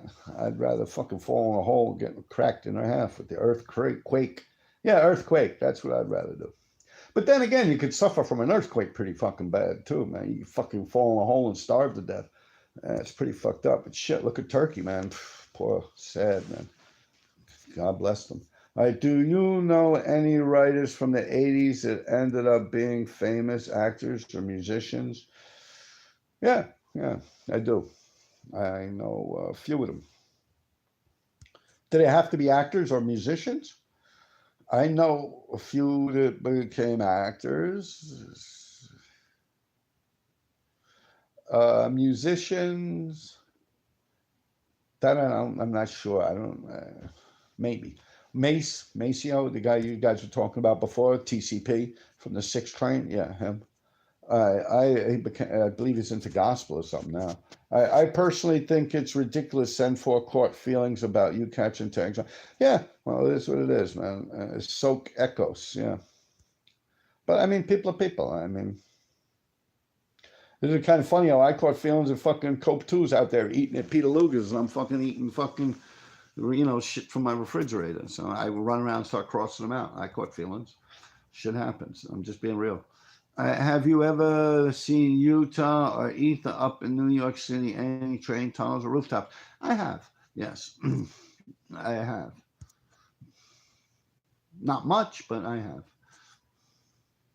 Did you ever paint the DMS pits that run through Queens? I probably did. I just didn't know they were called DMS pits. I'm sure at one point in my life I've probably been there. Probably before those guys. I don't know about them pits. I don't know. Long Island Railroad, I've been all through there. I fucking Queensbridge pit, of course, obviously is proof I've been in there. I've been doing RDs on that big, huge blockbusters for almost 30 years. I don't know what pit you're talking about. Behind Steinway, up off of there's a bunch of tracks. I've been all through there too. This girl Erica used to live around there. I remember climbing around a few times. I don't know. I've probably been there. It depends. You have to be a little more specific. Queens is a big borough, and DMS hangs out in a lot of different areas. Much respect, RD. Thanks for all the stories. Hey, anytime, buddy. Ben Lardy. All right, now, Carl's Birdhouse. Is it better to get a wife of be a player of life? Is it better to get a wife? I guess, or be a player for life. I don't know. I don't know. To each their own. Some people. I honestly.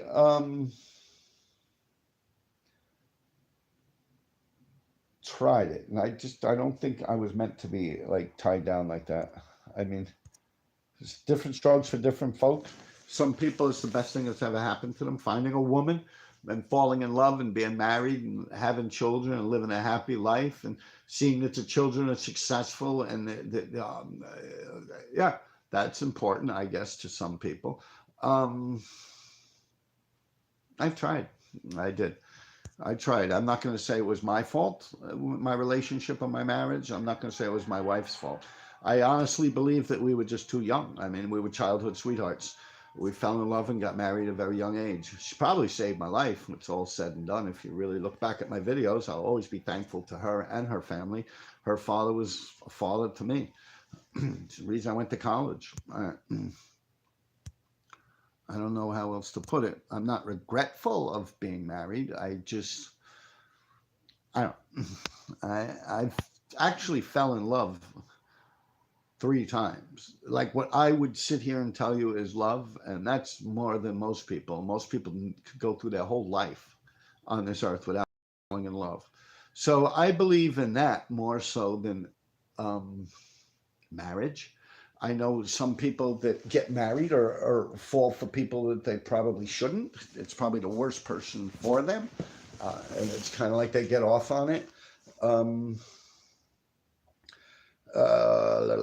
Yeah, so I've seen people get married for the wrong reasons. I've seen people get married for immigration reasons. I've seen people get married for money because people had a lot of money. And I don't know, it always seems to get fucked up. Whatever the situation may be, you got to follow your heart. If you find someone that you really feel as if you love, then you got to take the chance. You got to marry him. It might be the person. You have to do that. You have to. Otherwise, you'll be fucking wondering your whole life. You have to. If you feel as if you found love and you got it, go for it. That's the best thing. Until then, write graffiti. Just keep writing graffiti, and you might find love, you might not. I've been with girls, some girls I've been with 5 years, 6 years. They didn't even know I wrote graffiti, and I was up like a motherfucker back then. So, yeah. I had girls like Melissa when I was living up in the Bronx, and I was staying up there, my son and her children and all. She knew I wrote graffiti. She didn't give a fuck. It was a joke. It was like that movie came out, My 40-Year-Old Virgin, with the guy. She used to joke with her friends, which a lot of her friends are my friends because they're from the same neighborhood. So they used to joke, hey, her 40-year-old graffiti writer. And she would be like, oh, you know the deal, just don't get caught. So I was able to go out and write graffiti. She'd hold down the kids, and she was the head bartender for SOBs, Sounds of Brazil down on Varick Street. So when she would work, I'd watch the kids, and when I was working, she'd watch the kids, and when I'd go out writing graffiti, she would have the kids. So yeah, it worked well. 7 years.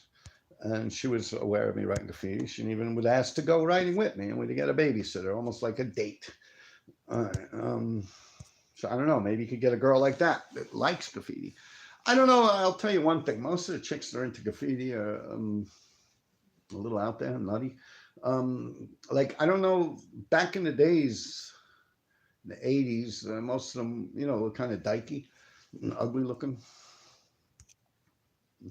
The DMS pits are the freight train tracks and tunnels that run through Jackson Heights, and then yes, I've been there.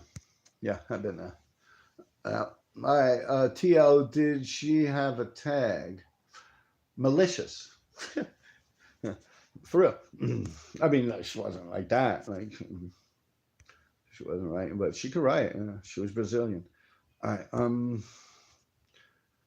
All right, where we at? Peace from Chicago. All right, Ikasu 719er. Yo, how is Chicago, man? I'm hearing all types of crazy shit. What's up with that mayor, yo?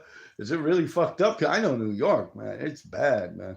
Like, yo, I don't know. I probably shouldn't go down this road, but like racial tension is deep, man. Like, yeah, I'm feeling it, man. I've known some people, friends of mine, even people at work. I've known 20, 30 years. We hang out joking around, and they don't even talk to me because I'm white. Yeah.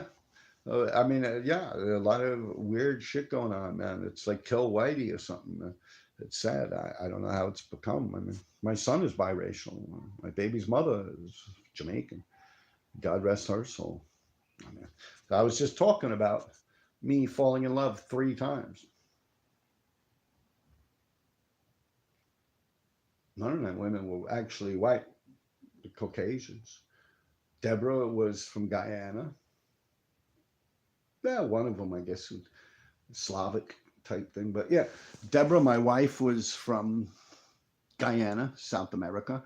Guyanese, long hair, like Indian. She looked like Pocahontas. I believe I put pictures on of her at one point or another. Very beautiful woman. She was a model at one point. And my baby's mother was Jamaican, from Jamaica. And yeah, there's one other girl too. All right, but she wasn't like really, well, it's mixed, I guess would be a term. All right, where are we at now? Do you know any HFL Albanian kids from the East Side? Hell yeah. Those are my peeps. Hoods for life. I know all them dudes, man. Yeah, I know all of them. Yeah, I have to get into it a little more. There's even an older group of Albanians that were wild as fuck out around here, man. Yeah. If they stop buffing trains, would you be tempted to start bombing again pieces from London? All right, that was Callum Ryson. If they stopped buffing trains, would you be tempted to start bombing again? Peace from London. Yeah, I probably would. I like shit like that. Like I said, and even after my arrest, I'll sneak around a train tunnel here and there, but nothing fancy. And I'm almost ashamed of the damage at this point in my life, being an old man. Like, I think, not like I regret my life. I had a great life. I had fun. Hell, I just got done telling you guys I've been madly in love 3 times. Yeah.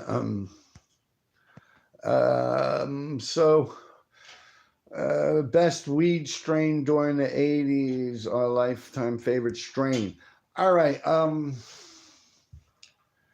In the 80s, there really wasn't much around, man. You had like swag, merch, like regular old commercial weed with you put it on paper and shake out all the seeds and shit like that. Then you had Thai stick, and you had the Buddha, you had the Cess, you had the Maui Wowie was out a little later. Sativas, strands like the Cess, they would call it. That's before all the hydroponics and shit, because you did say the 80s. So I like the Thai, the chocolate Buddha Thai.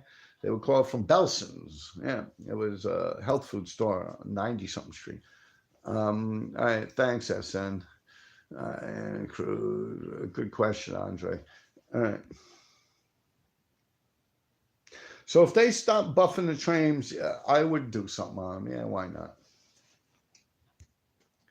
But I wouldn't go ape shit like trying to king the line or nothing. But I would definitely do like a whole car or something. Yeah, I know my friends would too.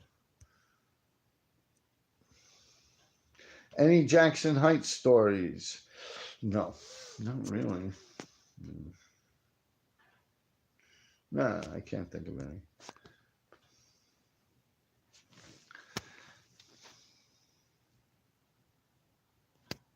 All right, people. What's going on? Let me just tell my son if what we're gonna eat. All right, I'm not gonna have nothing. I'm just gonna tell my kid if we see what we're gonna eat. I don't even know if he's in there. Any third rail stories? Yeah, I do have some. Hold on one second. Hey, Bobby, what are we gonna eat? I'm starving, bro. I haven't eaten nothing all day, man. I'm still online here. What do we got? But you're gonna figure it out, or me?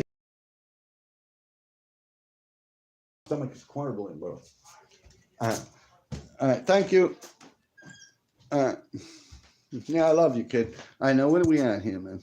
If they stop off and blah blah blah. Thanks, son. Any Jackson stories? What do you like doing in your free time when not writing? All right, I have a lot of hobbies, man. I'm into more shit than I have enough time to be on this earth, man. Painting, like painting paintings, like not necessarily graffiti-ish, and I hardly ever post or talk much about it. It's just a passion. My frogs, my frogs are probably a big part.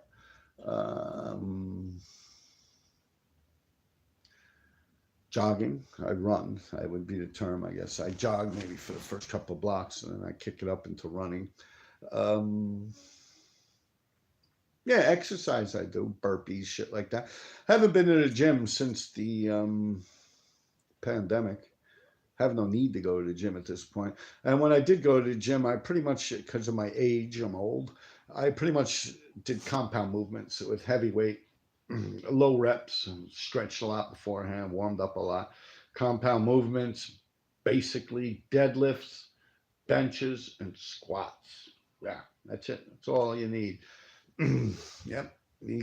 Believe me, man, you start getting your deadlift up, your bench up, and your squat up, man, and you eat right and sleep good, you'll get big quick, man, if that's what you're interested in. Me, I'm not. Like I was saying before about Skye, the more energy and the more muscle mass you put on, the more energy you got to burn. It's like going from being like a fast, sleek Ferrari to turning into a Mack truck. You're just going to burn more gas and go slower. So I always like to stay like within the chart, like your average weight chart. Like I like to stay in the middle of that. Like for someone that's 6'3", like right now, I very seldom go below 190, and I very seldom go above 120.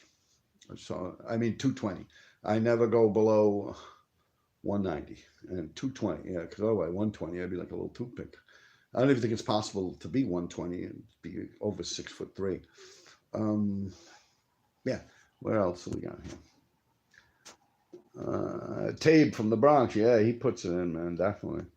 Yeah, I known him for a while, man. I met him once in a art supply store up off of Forum Road in the Grand Concourse in the Bronx. Ever meet Sneakers? Who? Ever met Sneakers or Dawn from Bed-Stuy? Never heard of them even. I never even heard of Sneakers or Dawn. Did you ever run into Cap One? Yes, but not during the train era. With pictures of me and him. You go through, you'll look. There's a picture of me and him. It's the thumbnail. No, it's at the end. It's the 2s and 5s. When I talk about when I used to ride in the 2s and 5s, I'd go right into the yard. I'd walk right in there like I worked there. Yeah, didn't give a fuck. I didn't even have a vest or nothing. I walked right in that bitch. They couldn't catch me. I was like a fucking puma. Watch that video. That's a good one. It's Mashula Park, Bronx Zoo Yard, I think I called it, the 2 and 5 yard, how I got into it or something. There's a picture of me in the yard, like going over the stairwell on that thing. Tell you everything about it. If they stop off in the trains, best weed stores. Hey, Jackson, hey, what do you like doing on your off time? All right. I thought Table was killing it in the Bronx. Table. I've never heard of him. Tabe? That's probably who you mean. I never heard of Table. I heard of cable, but never table. I heard of cable and I heard of tabe, but I never heard of table. Who was the first writer you ever met?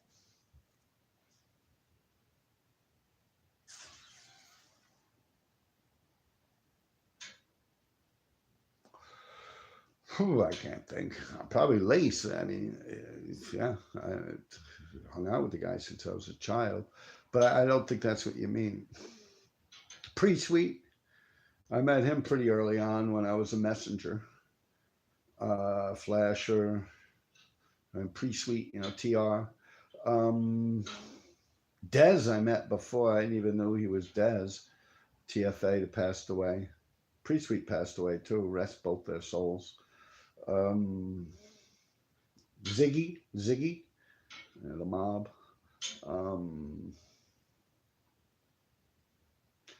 Tracy 168. I met him when I was pretty young.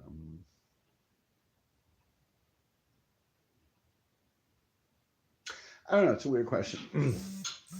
I met a lot of people. I really don't think I could think that way. Like the exact first person I ever met, like other than the people I was chilling with, is what you probably mean, right? Any trail stories?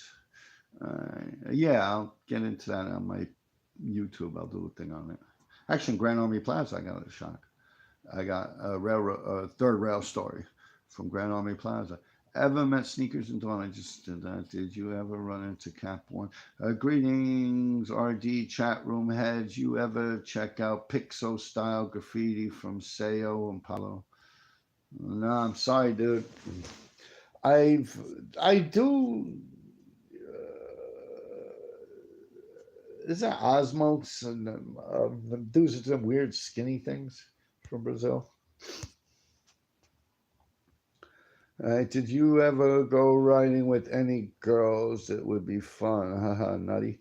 Yes, I have. Yeah. Did you ever run into Keith Haring? I did.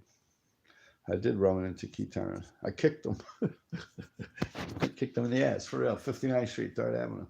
Yeah, he was doing one of them chalk things. I kicked him in the ass real hard. He fell forward. Ugh! And he hit the thing, his elbows. He hit like how a cop would put you against the wall to throw handcuffs on you. Yeah. I came up behind him and kicked him real hard, right in the ass and where the balls are. Yeah. Kicked him real hard. I'm sorry. I know you guys are like, wow, that's fucked up. But I didn't look at that dude as a graffiti writer. Nor did I look at that Basquiat guy. I still don't look at that Basquiat shit as any like kind of art. And I consider myself pretty artistic, but I don't see where that stands as art. But then again, like corporate art and all that crazy impressionism and shit, I would never big on that shit anyway. That's Jean Basquiat. I was talking about that. El Lispo Respitio. All right, when any girl, you ever get off the bacon, egg, and cheese? I don't understand what that means. Ever get off the bacon, egg, and cheese? I'm not even big on bacon, egg, and cheese. Oh, you the man, RD. Much love from Chicago. Thanks, man. What's up with your mayor, man? I was asking someone before. I heard that shit is fucked up over there, man. But I don't know, because you got to live there to know. I'm sure you still navigate around. Yeah, I met Jest. I never met Ness, at least to the best of my knowledge. Maybe like some of these people, I realized, wait, when I say something, and they're like, no, I met you, this and that. And I start thinking about it. I'm like, yeah, but they never told me what they wrote. You get me? Like someone might physically meet me and I'm like, what you write? And I see people like all the time. Oh, I watch your show and this and that. And I'm like, do you write? And they like, yeah, but, like they don't want to say it or something. So I don't know. I don't push the subject. I normally don't even ask people what they write. If they come up to me, oh yeah, this, that. If they feel comfortable telling me, fine. So I don't believe I ever met Ness, N-E-S. But Jest, yeah. Rob, yeah, I know Jest. Um, where to go to eat in New York City? I don't know, man. This food sucks, dude. I am not gonna fucking lie. I'm sorry to call you a dude, Johnny. Tight lips. I'm assuming you're a dude, right? Um, Cause you know what's funny? Because on this algorithm thing, they say it's like 99.9.9% men. Does it follow me? So yeah, but any good places to eat? I'm not. I'm gonna be truthful with you right now. You know, ever since this pandemic, like up the block from where I work on Second Avenue, 27th Street, I went to buy a fucking sandwich, salami and Swiss cheese. And yo, the salami was like a fucking rainbow. It had colors. It looked like it had a black eye, like the salami that he sliced and put on it. And the cheese was actually see through and it was cracking in my fucking hands, man. And I've been buying food off that guy from God knows how long. And it was raining. It's pouring fucking rain out. So I'm talking to him. Yeah, I've been buying sandwiches off the guy for 20 something fucking years. Yeah, for real. And you know, it's raining, so I'm fixing my coat. And as I'm doing that, I'm opening up the sandwich. And I'm just before I take a bite of it, I smell something like a dead fucking mouse, like a dead fucking mouse. And I'm like, and I look at it and I can see like rainbows of like purple and brown. I looked at that shit and I walked on. I'm like, yo, dude, what the fuck? Are you trying to kill me? Oh my God, I'm so sorry. I was like, dude, I'm sorry to imitate the accent, but yo, I'm like, what the fuck? I've been fucking buying, yo, you piece of fucking shit. Give me my money back. You all know you bought this. I'm like, what the, you motherfucker. Yo, I threw that shit at him, man. I ain't gonna lie. I threw that shit at him, walked out of there, and never fucking went back. And that just keeps happening, man. That just keeps happening. The 7-Eleven that just closed, I bought a fucking gallon of milk from there. Yeah, I bought a gallon of fucking milk from there. And I looked at it. The date was good on it and everything. Of course, I work for the Department of Health. So I checked the date on it and everything. I get home, I go to pour it in some fucking coffee and the shit bubbles up like yogurt. And I'm like, oh, I can smell it. I'm like, yo, I go back over to the same 7-Eleven. I go in there all the time. Don't get me wrong. I was always robbing the fucking dude. I was going in there even with Min RTW. Yeah. We go in there with an empty pizza box and we'd stick all the bags of pistachios in there. He liked the velvet cake. Yeah. We'd fill up these pizza box, like an empty pizza box. We'd hold it like we actually got a pizza and we're just going in there to buy a soda or something. So I was robbing the fuck out of them people. But this one particular time, that scumbag sold me a rotten fucking thing of milk. So I went back in there. I'm like, yo, dude, man, this milk is rotten, man. He's like, I don't understand. And I'm like, where's the receipt? That's what the guy asked me. I'm like, dude, I was just in here 10 minutes ago, man. We were just talking about the presidential thing and this and that and blah, blah, blah, blah. He's like, yo, but I need a receipt. And I'm like, get the fuck out of here. You just scan my fucking ATM card and it should pop up. You go boop with the fucking barcode on the fucking thing. He's like, but how do I know that's the, I'm like, what? What do you think? I'm like running around the neighborhood, like stealing like a glass of milk from every fucking gallon of milk and returning it or something? Like, dude, you're bugging, man.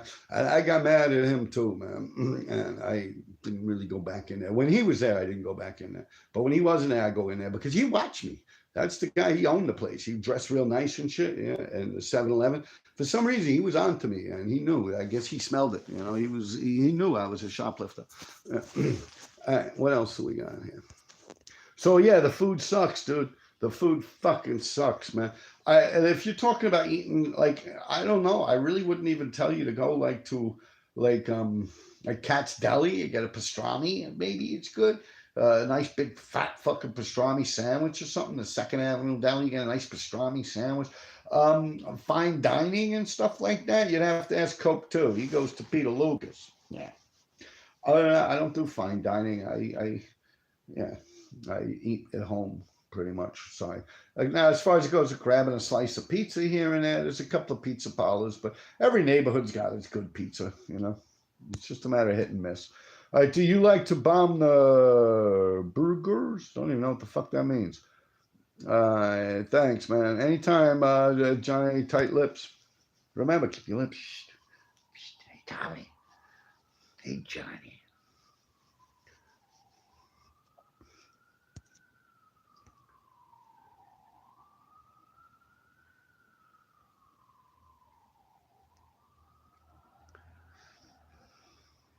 You know Nestor, the old super on 62nd Street, young Indian cat. Red brick. something towers. No, I don't. Not in the 2000s, no. What you were asking me about some super? No, but 301 East 62nd Street also at one point. The Neves, I believe, no, Cabrera, Luis Cabrera, used to live there, and then there was Luis Neves. And then there was those guys. Yeah, they were Decepticons. Yeah, the ones who run around the axe that was all over with that. Martin Luther King High School or something like that back in the days. Yeah, that was them. It was all over the news. Yeah, same dudes. And I used to hang out at Merchants on Second Avenue. Yeah, Second Avenue or First Avenue? I think you mean First Avenue. Joe Maz, you probably mean First Avenue. Have you seen Espo interview? No, I haven't. The recent? No, I haven't. I haven't seen or heard anything from that guy. Last thing I saw, he had his hair all weird, and I think he was wearing two different colors. You ever hit up Pleasant Ave by the mountain? Yes, definitely. Yeah, that's Red at Joey's area. Yeah, I'm familiar with that place.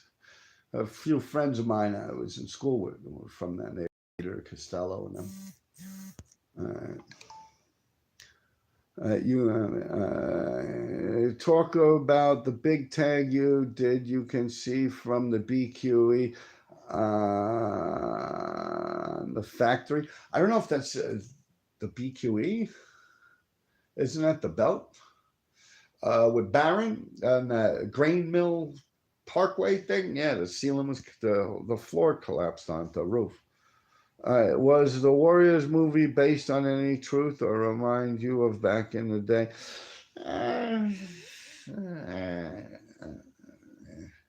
Yeah, I don't know. I was not big on the Warriors. Sorry. When you were a bike messenger, did you work with Spider from Velocity? No, I don't think so. I've worked with, if he was out there like that back in the 80s, I don't know what name he went by, but some of the best of the best. Sneaky, all them dudes I knew. I was one of the real good writers myself. Myself, I had a good reputation out there. But I went by Rob Ski. Yeah. I didn't go by RD. They called me Rob Ski. Yo, Rob Ski, you're going to take these runs? Yeah.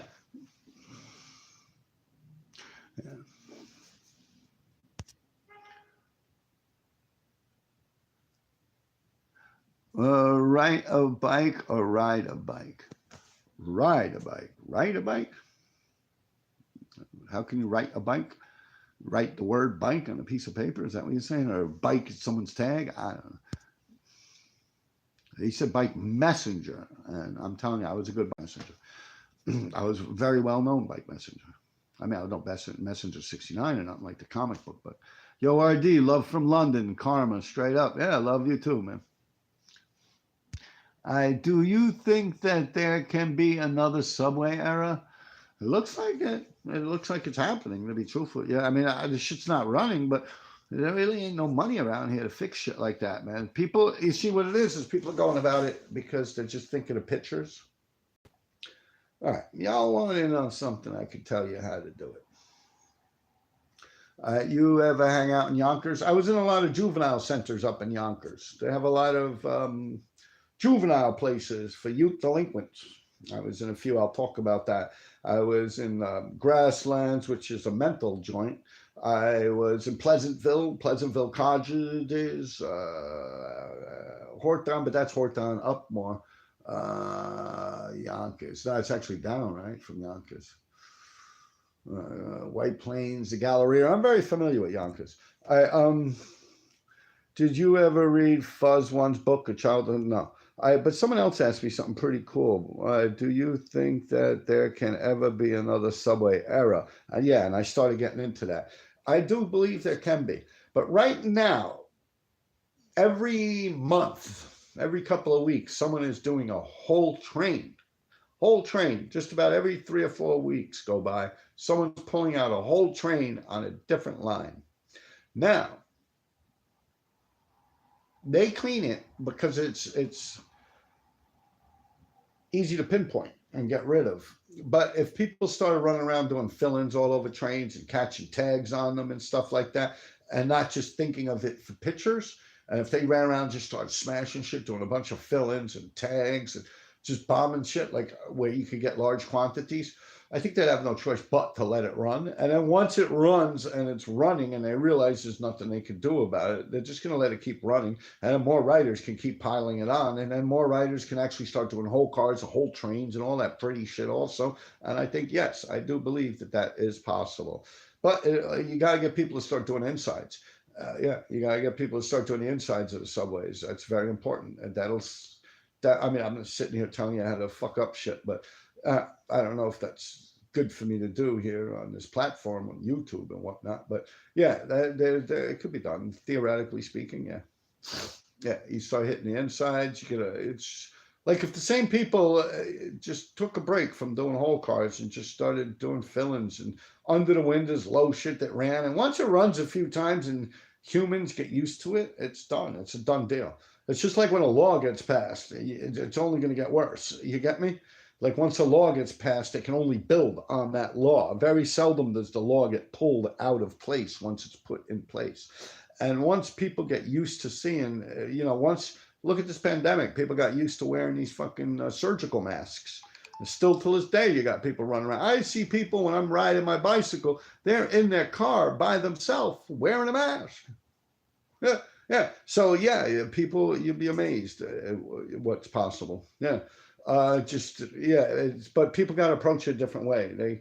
They can't think of themselves like doing whole cars and getting pretty pictures, which is probably the only reason to go at this point, is to get a city train, boom, get nice pictures of it and say, look, I did that.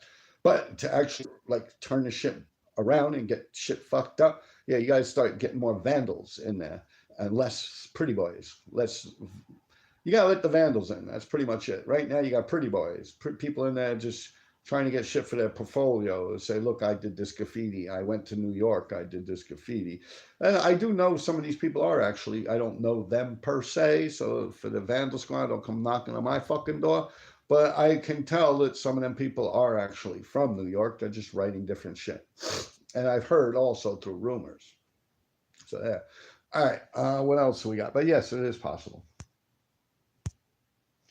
People gotta just stop thinking of pretty stuff and start thinking of nasty shit.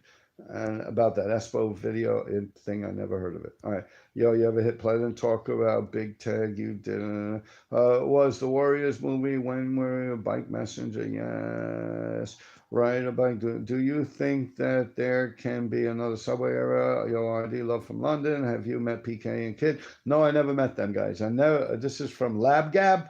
Have you met PK or Kid, the ones that hit the heaven spots?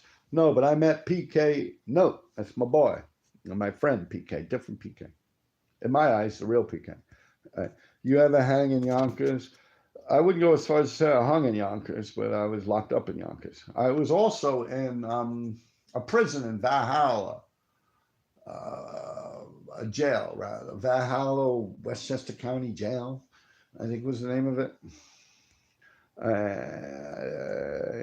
As you consider yourself a tagger, you think tagging as a subgender of graffiti, it's enough respect? I don't know, and I really don't give a fuck about like if it gets enough respect or if it don't get enough respect. It's what I did. It's what I enjoyed doing. There's been quite a few people out there, but yeah, you could definitely see how it does get flipped past, like Easy and Jaws and them. I think I see there's actually someone out there now writing Easy, doing pieces and stuff. Like, I don't think it's got anything to do with Easy from the streets, like Easy and Jaws and Josh 5 and them. And same with Ghost. And he actually writes it like EA as a crew. And there was a dude that died. It was EA. So yeah, that's pretty interesting. But I don't think that, I think tags are tags and they fit and I mean, like I was saying, the city right now, as far as it goes to graffiti, was, I don't know about right this second, I haven't paid attention the past month, but as the city is right now, I believe like more whole trains are ever been done than ever before. Like before, I used to cross out them whole trains. It's only been done 3 times before. you know, and then Lace and them did the third one. Lace, Ven, Ghost, KK, and all them other people. And before that, what was it? Kane one of them, and then before that, Lee and the Fab Five, and then in between the one that they did on Easter, the Ven, KK, and Lace and all that, was another one that pulled out of the twos and fives, which was like Vulcan and all them guys, you know. So other than that, it was never done again, and now it's getting done every month. So that's more. People say, "Oh no, Robert, it's not that this that there was much more graffiti." I'm like, yo, I'm just talking about the amount of graffiti. And even if someone writes BLM or ACAB or something like that, it is graffiti. So yeah, graffiti is graffiti. I remember Hest beating on this tall dude at the meadow thinking it was you, LOL. No, but I remember Hest getting kicked in the chest when he fucked with that what he thought Hest. All right, JJ walked up. Hest came over, all this stuff, blah blah blah blah, and started asking. I was sitting right there. Started asking Mike Kershaw from Mike 173 if he was RD. JJ told me, "Oh, that's RD," and Hess came running over all this stuff, blah blah blah blah. So what happened is Mike was sitting there rolling a joint in a frisbee, and he told him, he looked at me like, "Yo, you gonna do something about this?" And I was just laughing. I was laid back in the sun. So Mike's like, "Oh, in a minute, I'm gonna kick you in the fucking this that," and that's how Mike talked. So guys like, "Yo, come on, this that." So do you really want me to get up? And Mike got up and dead kicked him right in the fucking chest. Well, as a matter of fact, D3 and them were talking about that shit. Yeah, kicked him right in the fucking chest. He fell out. He was unconscious. All right, D3 was talking about that on that JC video thing that is on. If you look through it, he releases them quite often. There's a whole big thing about that. And that's also Rob and Kid Capri. But yeah, I never physically touched Hest a day in my life, and he definitely never touched me. Definitely never touched me. All right, where else were we? I remember Hest beating on this tall dude. That's not true. There, Harvey, you're fucking around. You're lying or something. There's no way. I could not picture that guy Hest hitting anyone. I honestly can't. I could not physically picture that man physically attacking anybody. So you're full of shit. You're probably Hest. Yes, I saw that one. Do you have any RFC stories? I've known RFC guys before they were RFC, but no, I don't really have any stories. I have stories of me with Rost and Eos that was before RFC, maybe 8 years before RFC was even invented or was ever even created. I've known them since I was like 17, 18 years old, Rost and Eos, the people that originally started RFC. I've known them forever. As a matter of fact, one of them did an interview and they base RFC off of 357. Yeah, to the best of my knowledge. All right. All right. Do you have any RFC stories?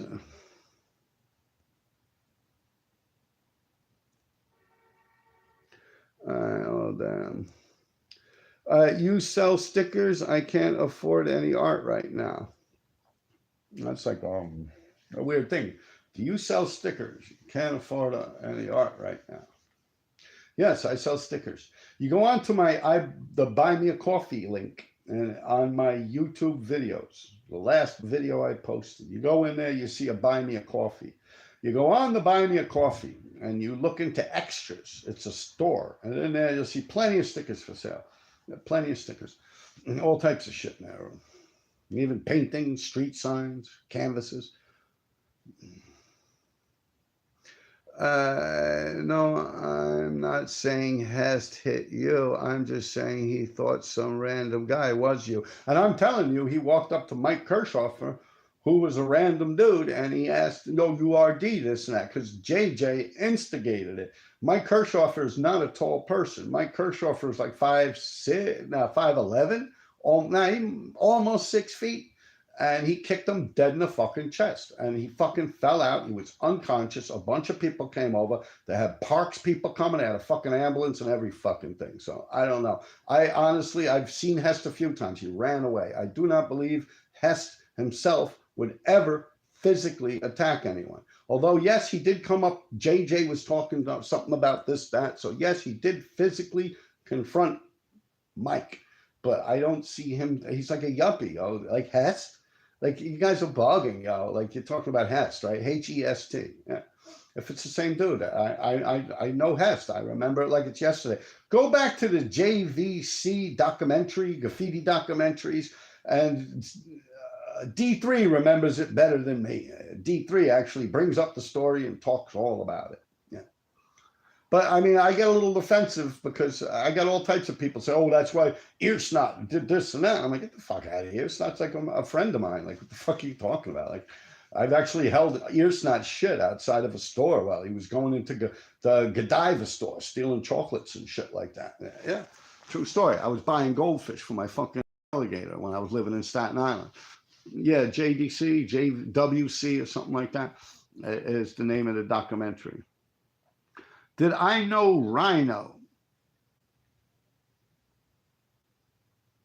Possibly. When I was living on 198th Street in Kingsbridge, Ross and Eos, I used to bump into them up there near McCory's drugstore. I was there with Tracy. Tracy 168 was doing that big mural with the Led Zeppelin, the Man on the Silver Mountain. He actually wrote, that's a month or two after JJ had passed away, JJ 357. So Tracy actually wrote JJ RIP, and if you see it, then next to it says RD and stuff. And yeah, right up there, that's where Ross and Eos, Kingsbridge. Ross and Eos would be hanging around there, and I bumped into a bunch of them dudes. So maybe Rhino might have been with them. I bumped into EST, Bolo, a whole mess of them dudes. But I knew the real KGB. Well, I don't know if I should say the real KGB, but there was a KGB, which is kind of like a Lower East Side type deal with Renegade Renard. Ren, he used to write Ren, R-E-N, Star Child, Ren. Renard, Renegade, Ren. And he used to write with Abuse, KGB, and I think Abuse might even go into the Go Club. Might even be involved with the Go Club, which was Teen in them. That's going way back. One Train, West Side. Cap probably was the most feared. I don't know about that. If Cap was the most feared, I don't know. I mean, you got to realize, too, if you really watch, like, that's why I laugh at, like, a lot of this shit, because like I said, me and my friends, we were criminals before we were graffiti writers. So we were criminals that wrote graffiti. And I mean, we were pretty much like knocking around kids. Like we were all getting locked up and going to juvenile centers at Spofford. And we were raised differently, man. We really, like, I honestly, I may the Lord strike me fucking dead. I really never, ever feared any graffiti writer. I just didn't look at them that way. Really, honestly, do me a favor, people. Watch Style Wars and look at those people in Style Wars. They're like little skinny, malnutritioned kids, bro. Like, seriously. I mean, Iz the Wiz looks like he's already in his 20s and that shit. But other than that, like, they're like children, like little skinny, malnutritioned children. And the graffiti game really has not changed. Like throughout with the streets, it was just Pussyville, man. I'm not lying to you people. It was all just a bunch of fucking yuppies, man. Like rich kids riding around in fancy cars, writing fucking graffiti. I'm sorry to pop your bubble. I'm sorry if you felt differently about the streets of New York. But the ones that you guys look up to and jock were really like, how would you say, I guess they were up a lot because they were able to do it that way. They didn't have to worry about feeding themselves. They didn't have to worry. Like people say, oh, I don't see what money matters. Money matters when you can walk into a fucking store and buy a pallet of fucking paint and drive around in a car with all the gas that God could fucking give you. That matters. And if you got money in your pocket and you got to think about feeding yourself or fucking doing some graffiti shit, you think about it, man. Money's got a lot to do with it. And tell me money don't matter when you're in court. When you get a fucking legal aid fucking lawyer, you got some fucking Schneigel guy that's hired for fucking $250, $300, $500 a fucking hour. You tell me it don't fucking matter. So I'm sorry, man. You guys got the wrong impression about graffiti, or at least me. You definitely got the wrong impression about me. You see me, I'm on here. I talk shit about any fucking body. Ain't nobody ever come out their mouth about me at all. Crooked, at least under their real fucking name.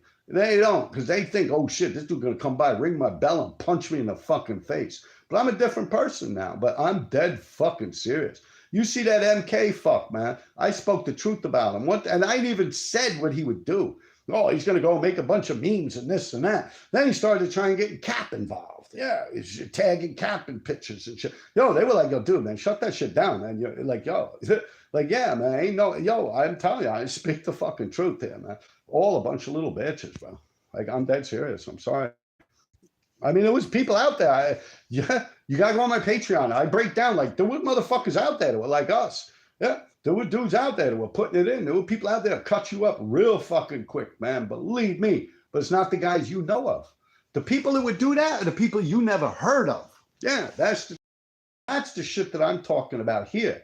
That's why a lot of the people I talk about, you, huh? Who? And these motherfuckers would make chopped meat out of the people you look at as gods. Yeah, that's the truth right there. There was real motherfuckers out there, and then there was, how you would say, like your Kmart special. Yeah, that's what it is. You guys are fucking with that Kmart special shit. Y'all ain't getting that underground shit, the real street shit that was really going on. Yeah, you guys are only, you got to realize the motherfuckers that were putting it in, the real motherfuckers are out there cutting shit up and bombing like madmen. They didn't have money for fucking cameras and video equipment, and they didn't have time to sit there thinking about how they could make themselves look cool to the world and write books and do all this fancy shit. They just kept writing, yo. That's it, man. That's what they wanted to do. To let the writing on the wall speak for them.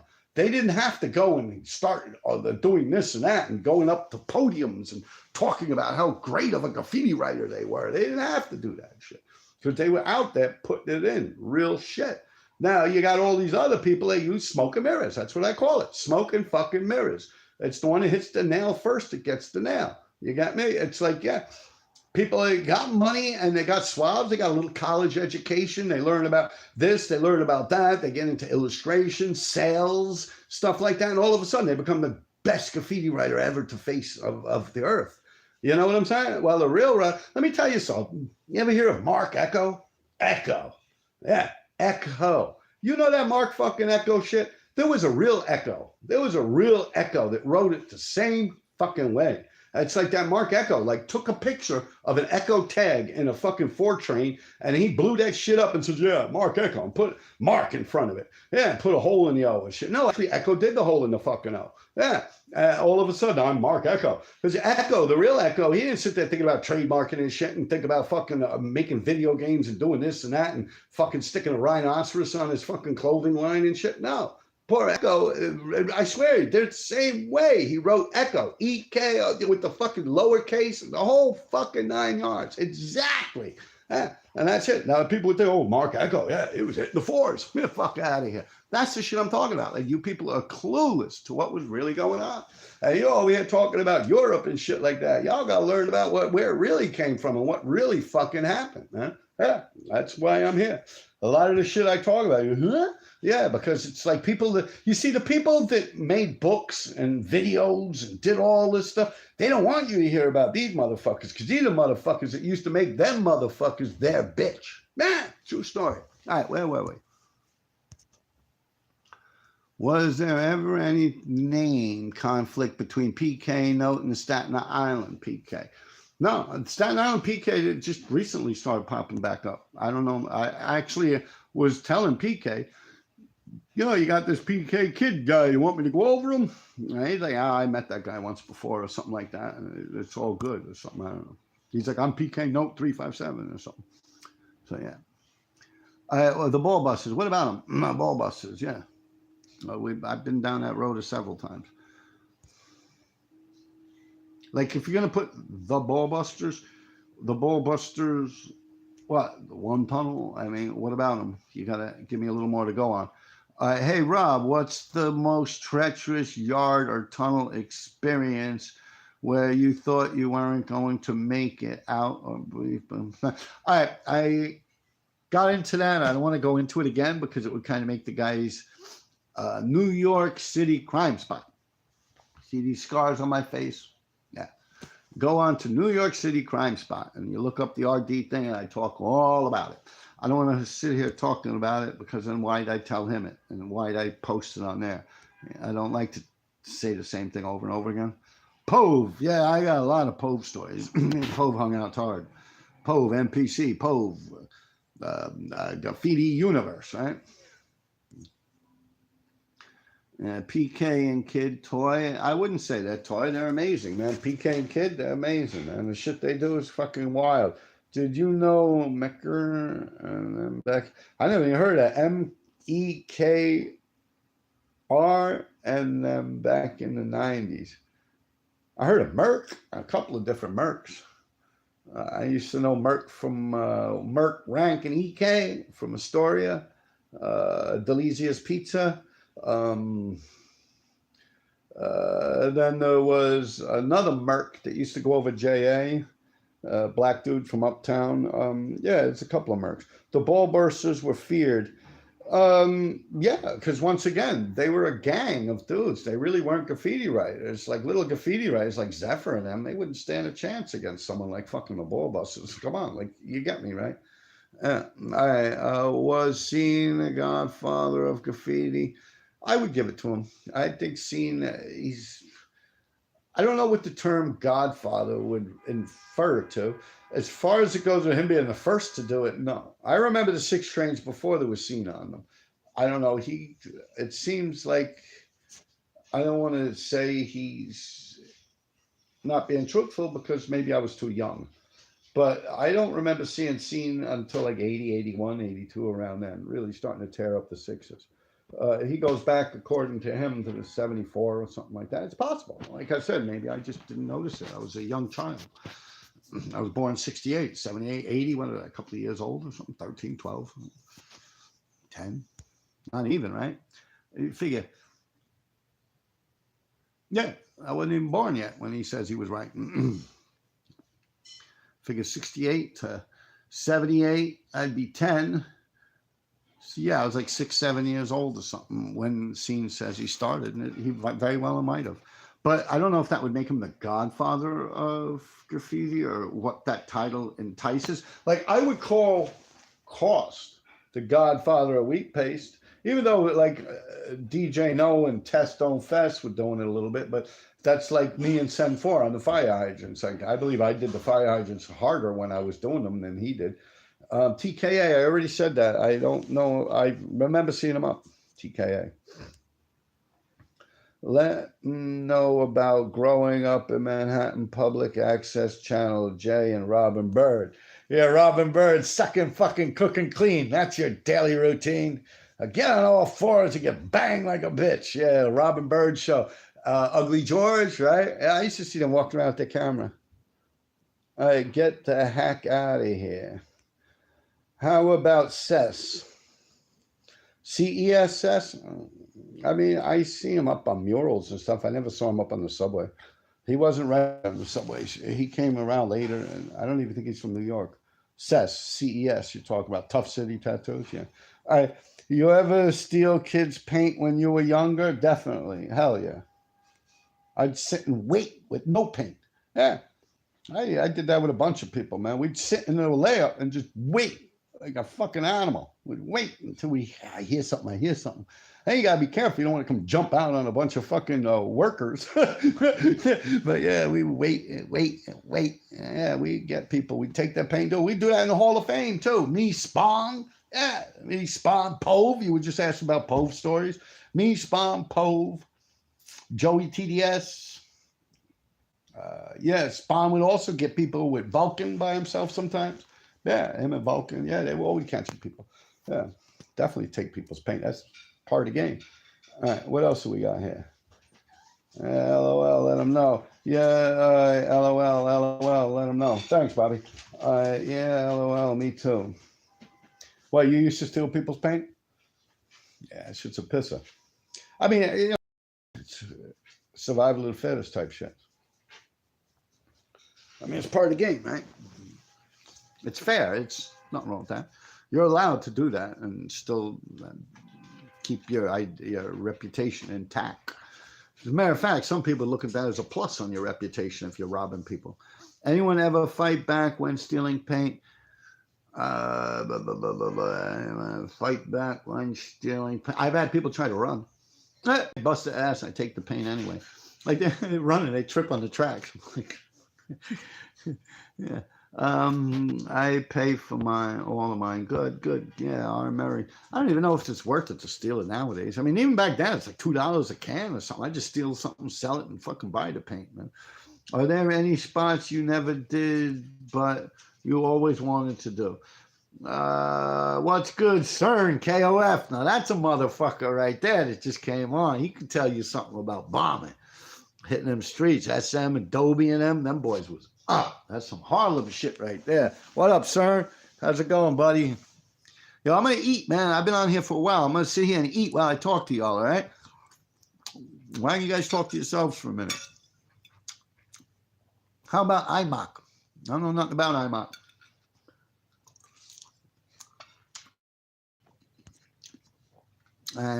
IMOC.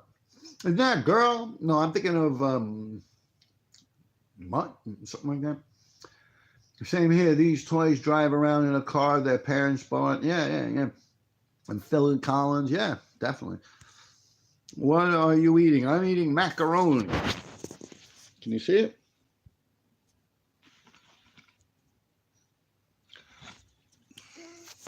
Yeah, macaroni and cheese. I mean, that's just for now. I really didn't eat nothing all day, man. At lunch, I was at the post office mailing shit out that you guys buy off me. Like, you guys buy stuff, so I have to mail it out. I used my whole lunch hour doing that. And then when I came home, I was so busy fucking around my frog tank. I chirped. My pixie frog went. I said, oh, shit. First time he ever did that. So that means it's a male. It's a male pixie frog. Fucking thing's going to get huge. Yeah, male pixie frogs, they get big, man. Now with the Pac-Man frogs, Suriname frogs, shit like that, the females get big. But yeah, once you went, I'm like, oh shit. So I started taking some stuff out the tank because now I know he's going to get big. So I got rid of some of the foliage. I've been doing shit like that all day, so now I'm tired. When did 357 crew form? 1985. How did you get arrested? More times or ever? Very tall and visible, LOL. No, actually, I never got caught for writing graffiti at all for like 30-something years straight. True story. Now, in the paper and on the media, I said I was arrested 13 times. But they say first time I was ever, the way they wrote it, at least to me, it seems like I was arrested 13 times for writing graffiti. But no, what it said is first time arrested for writing graffiti in 1983. I was up at the sixes. And the second time I got arrested was 1987 for graffiti. They say you had 13 other arrests, which meant 13 other arrests that I've caused, but they were not graffiti. The third time I got caught graffiti was in 2017. So I went from 1987 to 2017 writing graffiti nonstop except for 2.5 years. And I wrote graffiti straight on through at a maximum amount, high level of writing graffiti in your face to 2017. That's when they got me. Through surveillance and footwork and rats, probably. They didn't actually catch me doing it. I'm getting on my bike to go to work and they locked my ass up. And Robert? And I said, yeah. And they handcuffed me and locked me up. Well, you figure from 87 to 97 to 2007, right? 2007 to 2017, 30 years. Yeah. I went 30 fucking years without getting caught writing graffiti.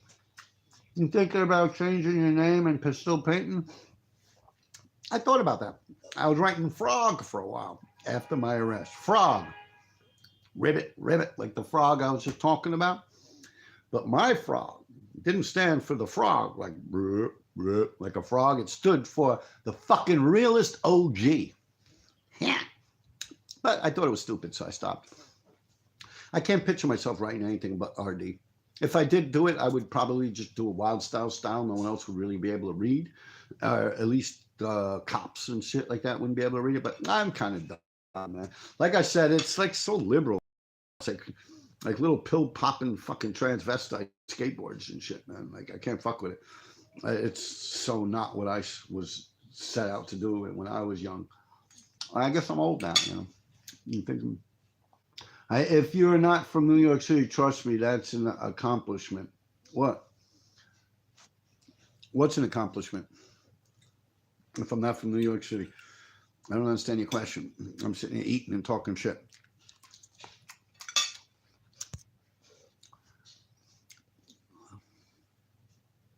Yeah, you're RD. I don't understand what you mean. I'm your brother. If you're not from New York City, it's a comment. Are you thinking about changing your name and still painting? All right, guys. Come on. We're getting on almost 2 hours. Come on. We're actually past 2 hours. We're going on 3 hours. Where does everyone who visits New York City need to go? Back to where you came from. Now, I don't know. Depends on what you're into. Right now, I don't know. I mean, I'm old. I don't go to clubs no more. I don't know. Statue of Liberty, fucking Circle Liner. I don't know. It depends on your age and what you're interested in. Are you talking about graffiti? I mean, I don't know. They did the same to me, arrest in 2007 after 27 years. Yeah, Richard Brown, you had a good fucking run, man. God bless you. But I beat you. I beat you. 30 years, something, yeah. You ever king the village downtown? I've wrote all over the village, but I was like the king of Manhattan Island, which the village falls under. But I believe Sen 4 always had the village better than me. Sev TDT always had the village better than me. Yeah, I never had the village better than those guys. Never, ever a day in my life did I get up more than Sev or Sen 4 in the village. Tell them to go to John Jay Park and smoke a joint. Yeah, that's where you would go. Go to John Jay Park, down near the river. Do you give credit to Philly for starting graffiti in the 60s? Guys like Cornbread? I'll tell you. Yeah, I do. I like Cornbread. I got Cornbread. I met him. I like Cornbread. But I don't believe that disco duck fuck. Oh, yeah, they say he's the longest writing graffiti writer ever, and that's bullshit. And even if he was, just by the time he started, you can't even say that. They're trying to say he started way back when. I'm like, get the fuck out of here. That song, Disco Duck, came out and so and this and that, and he died and so. So I've been writing a longer period of time than the length of time that song was released. Not made popular, but from the moment that song was released until the death of that man, I wrote longer than years. He might have started before me, but I wrote longer than him. I am the longest running illegal writing graffiti writer on the planet Earth. How do you feel about Tacky 183? Real good, real good. I love Tacky 183 shit. I could show you some shit he did. T-Kid had the best wild style, definitely. Hey, you want to see some of them Tacky 183? Watch. Wait, let me get up for a minute here, people. All right, I don't know if I'm able to reverse this around or not. You know, it's kind of dark in here. All right, and I hit this. No, I don't reverse it. How do I reverse this? I can't figure out how to reverse it, so I'm going like this. You ready? You see it? Taki 183. You see it? You look at this thing behind me, man. This shit got everyone. Min, Tracy 168. How do I get rid of this fucking thing? Right, there it goes. Right, you see behind me, you got Tracy. Look, my brother Duster. See? Duster. Tracy. Chance, my buddy Chance. Ink. See, there's another Kane right there. See, Kane. All right, Bet. You got Bet. You got Crook coming down the top. Yeah, you got a bunch of people on, I think. Nope, PK, everyone. Yeah. Yeah. All right, people. It's been real, man. Take care of yourselves. Have a good one, all right? Peace. Yeah, look at that Tracy behind me, huh? That's some real shit. Y'all want to see a little something with? I got stuff, man. Yeah. All right, man. Take care of yourselves. Have a good one. Yeah.